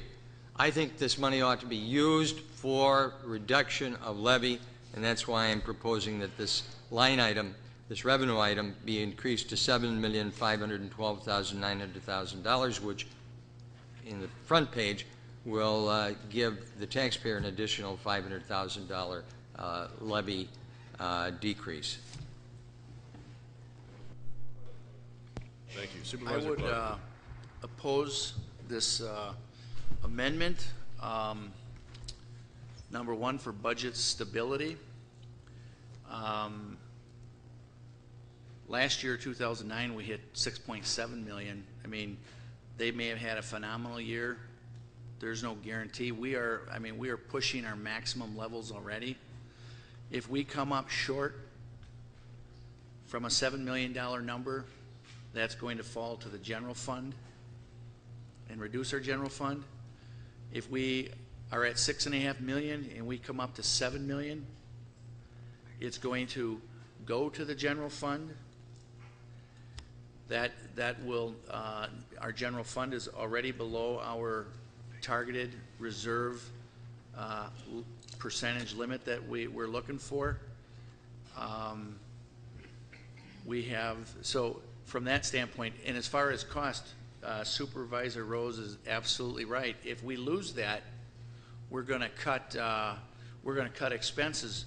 But as I said earlier, our expenses to that revenue, it's either 44 or 56%. Let's just call it 50% because I don't have the exact number. So we lose that revenue. Not only are we're looking to cut the cost out of there, but we're now searching for another $3 million or $3.5 million throughout the county or in the sheriff department, and then we're talking about what are we willing to cut back on the service areas. Finally, we have a new administration in Madison. We certainly could have left the revenue up there and had the levy come in a bit lower, but we're somewhat, this levy is right in line with our history, where we've been. It's within our objective. It is anticipated we should come out of this year with a surplus. We don't know what's going to happen. I would much rather hold the line on the revenue, and if we exceed those numbers, it goes to the general fund. It improves our reserve percentage, which will have an impact on our reserve, on our bond rating. And then if you have a reserve, and the prudent thing to do then is once you're at your reserve level, you make a decision, as we did in prior years. If we're going to do capital projects, we don't borrow for it. We use cash, and we lower our debt level. So I would urge caution, and I would not support this amendment. Thank you. Thank you. Supervisor Ron Frederick. This year in law, when we went through the budget, we saw that, that projected revenue of $7.5 million, and we came up with the number of $750,000 that we thought should be used. The finance obviously picked it up and saw other things than we did. And then our projected revenue for 2011 is back to $6,500,000. But when we talked to the sheriff, the inmate population is up above that 240 level, I think it was, where they thought they would raise that amount of dollars. So I'm not going to support the increase. Maybe Joe has a little more insight on some of the things that I have, but I think that we probably did under that one a little bit. I think we could have went a little bit higher. In fact, we passed it at committee 5-0, I think, if it was. So, but we did see that, and I guess it's a toss-up. I would like to see that. I had to have been state 750 as we promoted it, but I'm not going to make that motion. Thank you. Supervisor Rose. Well, I think that the position that Supervisor Clark states versus the position that I state summarizes the difference in philosophy. I think that these savings ought to be passed along to the taxpayer. I don't think we ought to be banking this money for some future pet project that we intend to finance, and I don't know what that happens to be. But the revenues are going to be there. The Judiciary and Law Enforcement Committee was a little more conservative than my proposal. They said $6,750,000. The executive said $6 million, and the Finance Committee said $6,500,000. So whether it I think that it's going to be there, and we'll see that it's there at the end of the year, and I think we all know it. We just don't want to admit it, and it's a question of, do you want to have a levy decrease, which I think is what is expected in this kind of economic climate, or do you want to put it in the bank for some future expenditure? Thank you. Supervisor Grady. Thank you, Mr. Chairman. I see where the Finance Committee has already adjusted this up by $1.5 million. I think at this time, that is more than sufficient. I don't think I'd make the budget so fine that we come to regret over anticipating our revenues, so I would deny this amendment. Thank you. Thank you. Supervisor Singer. I just want to reiterate what Supervisor Frederick said. In committee, we did have it at 750. In fact, I wanted to make it $1 million, similar to what Supervisor Rose has indicated. But being in the discussions in the committee, even in our committee, in Judiciary and Law, they wanted to be more conservative. Obviously, we get the finance; it's even more conservative. Like the chairman says, we are going to have a new regime up in Madison, and we can't. It's not like the federal government. You can't have tax decreases and have a balanced budget. I mean, we have to pay for any tax decreases.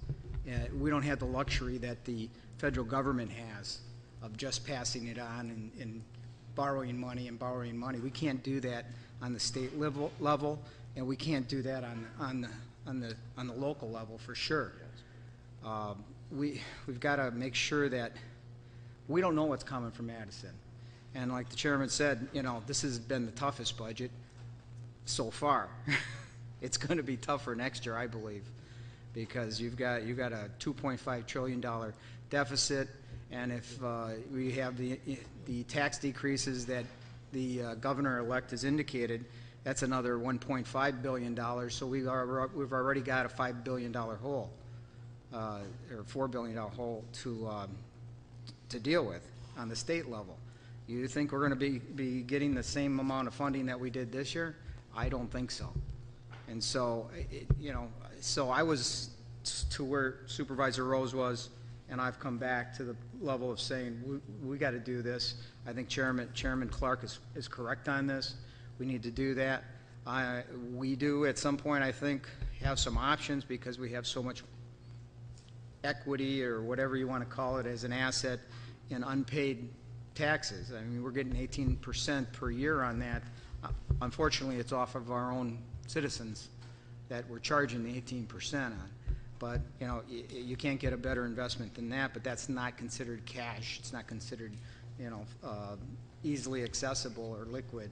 So, if worse comes to worse, we may have to look at options of turning that into some type of liquid asset, maybe by, possibly revenue anticipation notes or something that could give us the cash if we need it. But I mean, we need to stay fairly conservative here, and I'm going to support Supervisor Clark's position. Thank you, Supervisor Singer. I have notes scratched all over here. I don't know if I stated the motion was by Supervisor Rose, seconded by who? Elverman. Okay.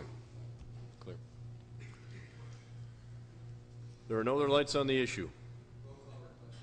Roll call. The motion before you is to add an additional $500,000 to the line item within the sheriff's budget for federal inmate revenue. If you are in support of adding the $500,000, it's P and plus. If you are opposed, which again maintains the budget as presented, is P and minus. Your proposal reduces the levy. Yes. We are looking for, is everyone on here? One more. Thank you. Motion fails 24-4.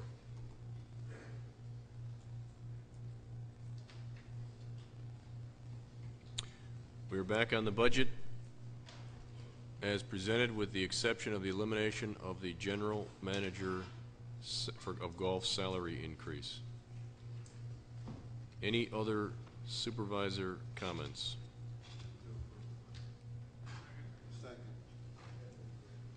Yeah. Supervisor Noble. I want to actually mention that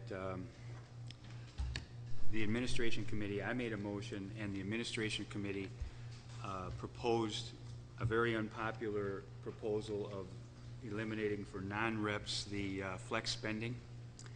And the only reason it would be just non-reps is because, you know, we'd have to negotiate it with represented employees. And made that recommendation to the Finance Committee on behalf of the Administration Committee. And the Administration Committee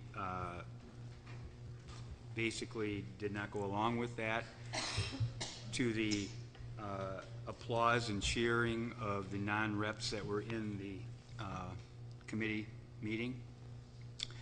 And in place of that, they put in a line that's on page, or a paragraph that's on page 5.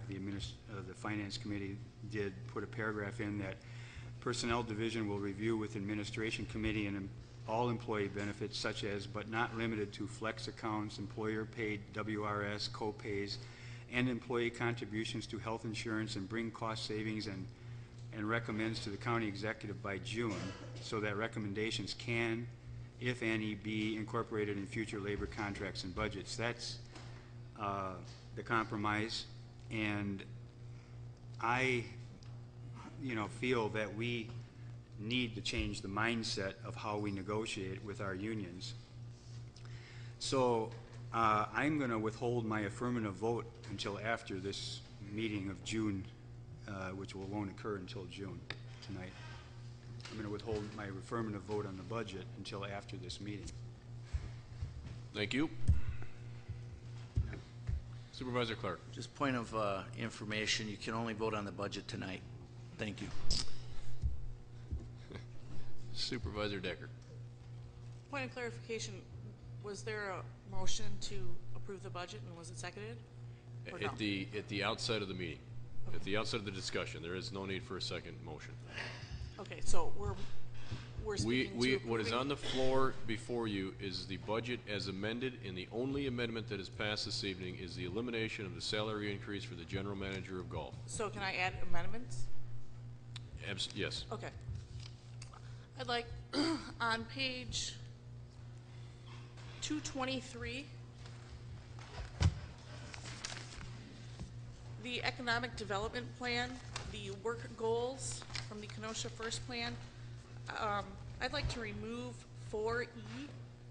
In light of the referendum that was voted on out in the 7 municipalities in the county, which the no vote for supporting taxes on the KRM, I believe that is in contradiction to 4E. So I would like to make an amendment to remove 4E from the budget on page 223. You want to strike specifically line 4E. Correct. Page 223 in the budget. Is everybody there? Everybody sees it? Motion made and seconded by Supervisor Decker, seconded by Supervisor Clark.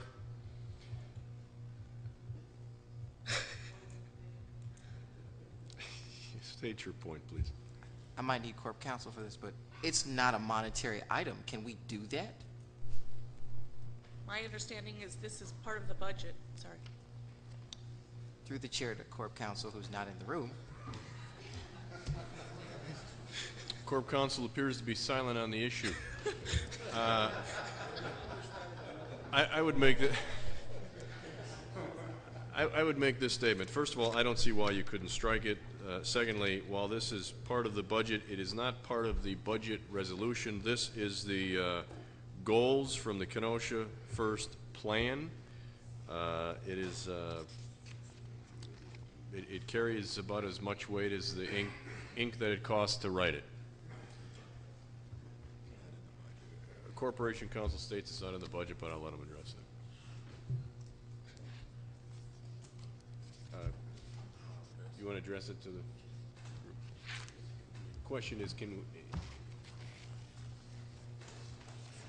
Supervisor Hallman, state your question again, please. I believe it was, can we strike it? Can we strike it? It's a non-monetary item. It's not in the policy resolution.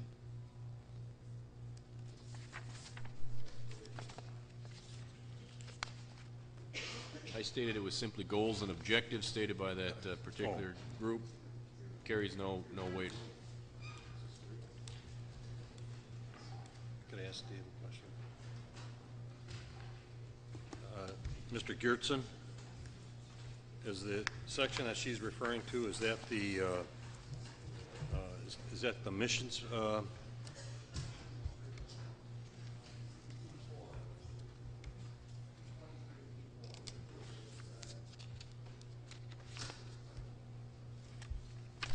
Is that like the missions? This is part of the budget. It is part of the It's not budget. information only. Pardon? It's not information only, it's part of the budget document. It that is we're part of the approving. budget. Yes. Yeah, then she can make the amendment. But to be clear, it carries no monetary weight in Right. this budget. That's correct. There's no monetary impact. So the It's motion on the verbiage. floor is to strike sentence 4E on page 223, moved by Supervisor Decker, seconded by Supervisor Clark. Any discussion? Discussion on this amendment would be Supervisor Ron Frederick. On this amendment? I urge all city supervisors to vote no. Thank you. Supervisor Rose, on the amendment? This board on 2 occasions has supported the railroad. We didn't have a countywide referendum. The city didn't vote on this. I understand if you're from the county, you have a vote there. We did not. We could have had a countywide referendum. The question before the House was what was the wording, and the decision was to do nothing. And I disagreed with that decision. I had alternative wording, but here we are. I do view this as directive. It is not here just for informational purposes. I think we're telling the department this is what we expect. And on 2 occasions, the board supported that particular proposal. Thank you. Supervisor Holman. Thank you, Mr. Chairman. Through the chair to the maker of the amendment, with the removal of E, would D also have to be removed as well? No. Mr. Chairman, I'm opposed to this amendment Okay. for the simple reason that there are a number of municipalities out on our western end who have said that they would like some sort of development, and that has to occur beyond just people having cars and driving out to those locations. So I'm not in favor of this at all because it ties the hands of those communities. Thank you. Thank you. Any other discussion on this issue? The amendment before you is to strike line 4E on page 223, seeing no other lights, except for Supervisor Zerban. I'm in opposition to this amendment to strike this. As Supervisor Rose has pointed out on 2 other occasions, this board has supported the KRM expansion up to Milwaukee. To bring in any kind of funding language that, you know, you're opposed to taxes to support it, we don't know if it ever happens how it's going to be funded. Because people in the western part of the county are adverse to this, they don't like the idea of it. Well, you know what? There are a lot of things that the city people probably are adverse to what goes on in the county. If you want to start splitting up the county and something that's favorable for you guys at one point, you're going down a road you don't want to go. I think you should just vote this down, leave it be, because we need economic development all around the county, not just out west, but downtown, and this is going to help businesses downtown. Thanks. Thank you. Supervisor Clark.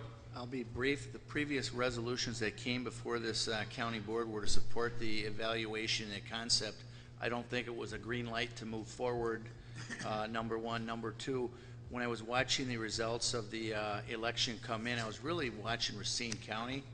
And it was interesting to note that the vote east of the I and west of the I was probably within 5 percentage points, but it was, you know, the city folk were in Racine were overwhelmingly against it. So you take a look at the political dynamics of east and west, take a look to the north. Thank you. Thank you. Vice Chairman Eckerness. This board has changed quite a bit since the last time a vote was taken, so this board sitting here tonight has not acted on this before. And the city in Pleasant Prairie and Summers didn't vote on this, and that's unfortunate. But I don't think that anybody can deny that the results would have been the same countywide as they were west of I-94. You look at Racine, and that tells you the story. So I support her amendment. Thank you. Supervisor Michael. I guess I'm somewhat surprised that we're even talking about this. I mean, it's financially, it doesn't seem like there's any money available. The current governor has basically stated that he's not using the money for KRM. I mean, I guess this is really not an issue, but I guess people want to talk about stuff today, so we'll let it go.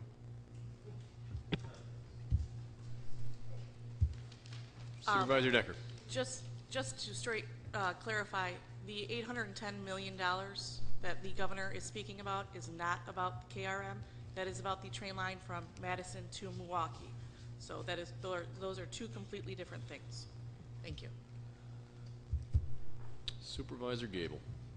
If I understand it, KRM is already funded with tax on rental cars, so the money's already there. I don't believe that's entirely accurate either, and it's not. That funding is in place, but I don't know that it's funded per se. I see no other lights. Roll call has been requested. The motion before you is to strike line 4E from page 223 in the budget. P and plus if you're in favor of striking the language, P and minus if you are in favor of keeping it in the budget.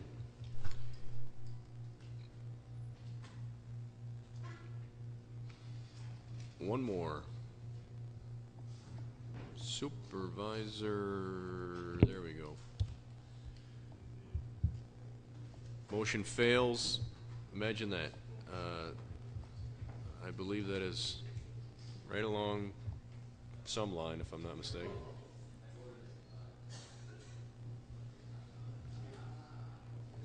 Oh, so close, Supervisor Rose. If it is, way to be strong. If it is no objection from the board, the record will show that Supervisor Rose, in fact, voted nay. Am I correct? Thank you.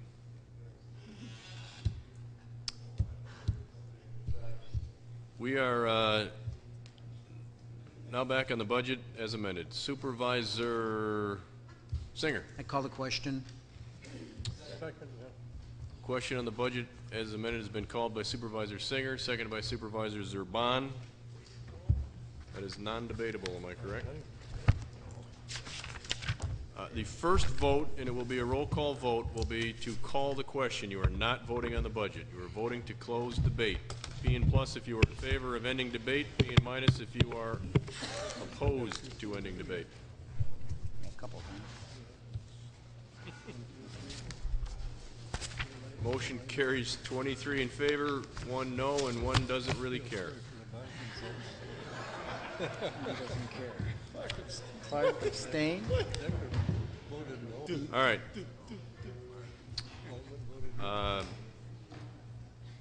As a result, debate is closed. The motion before you at this point is the budget as amended.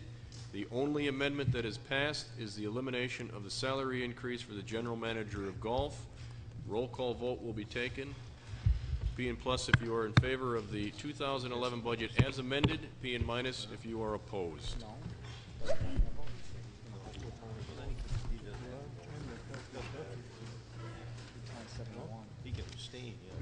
Before I tally the board, don't get too excited. If you're not paying attention, there's plenty more to do. Budget passes 26-2. Clerk.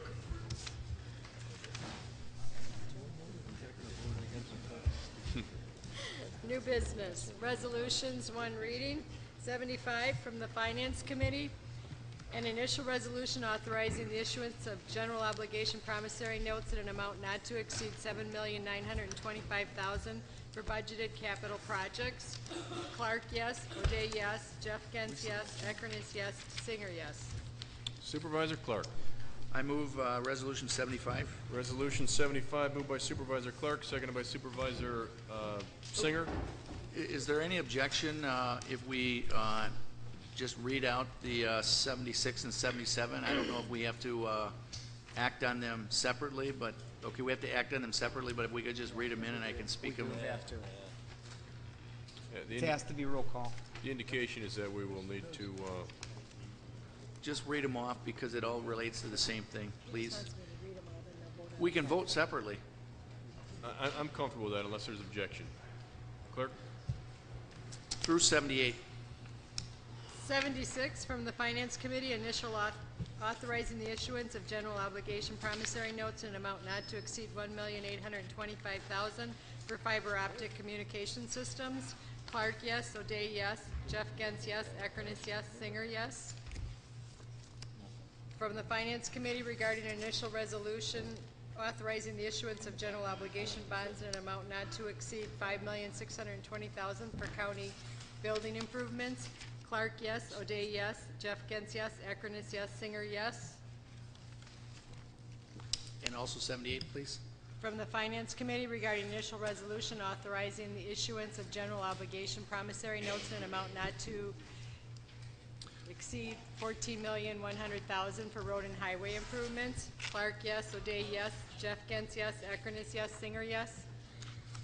Again, resolutions 75, 76, 77, and 78 have been moved by Supervisor Clark, seconded by Supervisor Singer. Supervisor Clark. Thank you, Mr. Chairman. These initial resolutions authorizing the issuance of notes or debt relate to the items that are in our budget. The 7.9 million is our capital projects.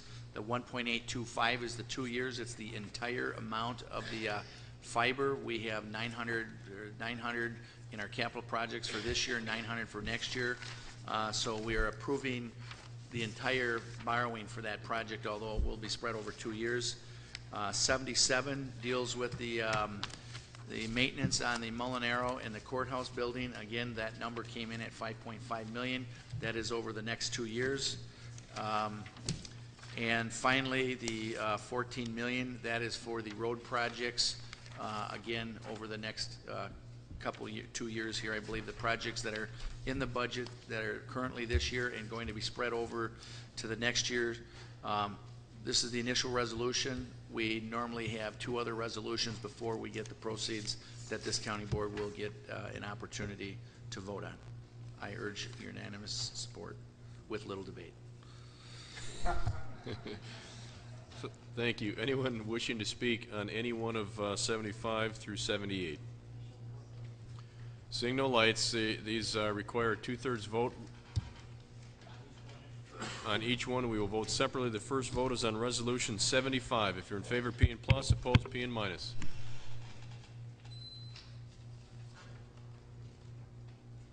Motion carries 28-0. We have 3 more. I'm just going to make sure it prints. It sounds like it is. Resolution 76, in favor, P and plus. Opposed, P and minus.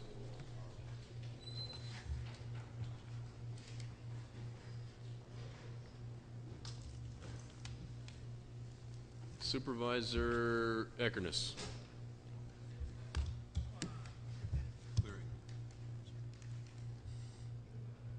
Motion carries 27-1.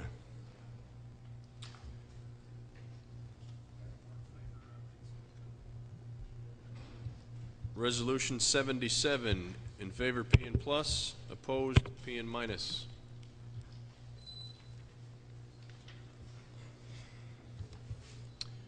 Resolution 77 passes 28-0.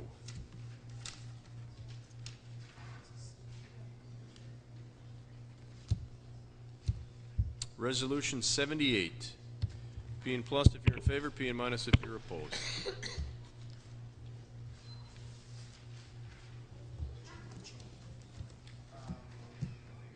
Motion carries 27-1. Now, Supervisor Johnson, if you're inclined, motion to adjourn by Supervisor Johnson, second by Supervisor Brunig. All those in favor? We are adjourned. Thank you all.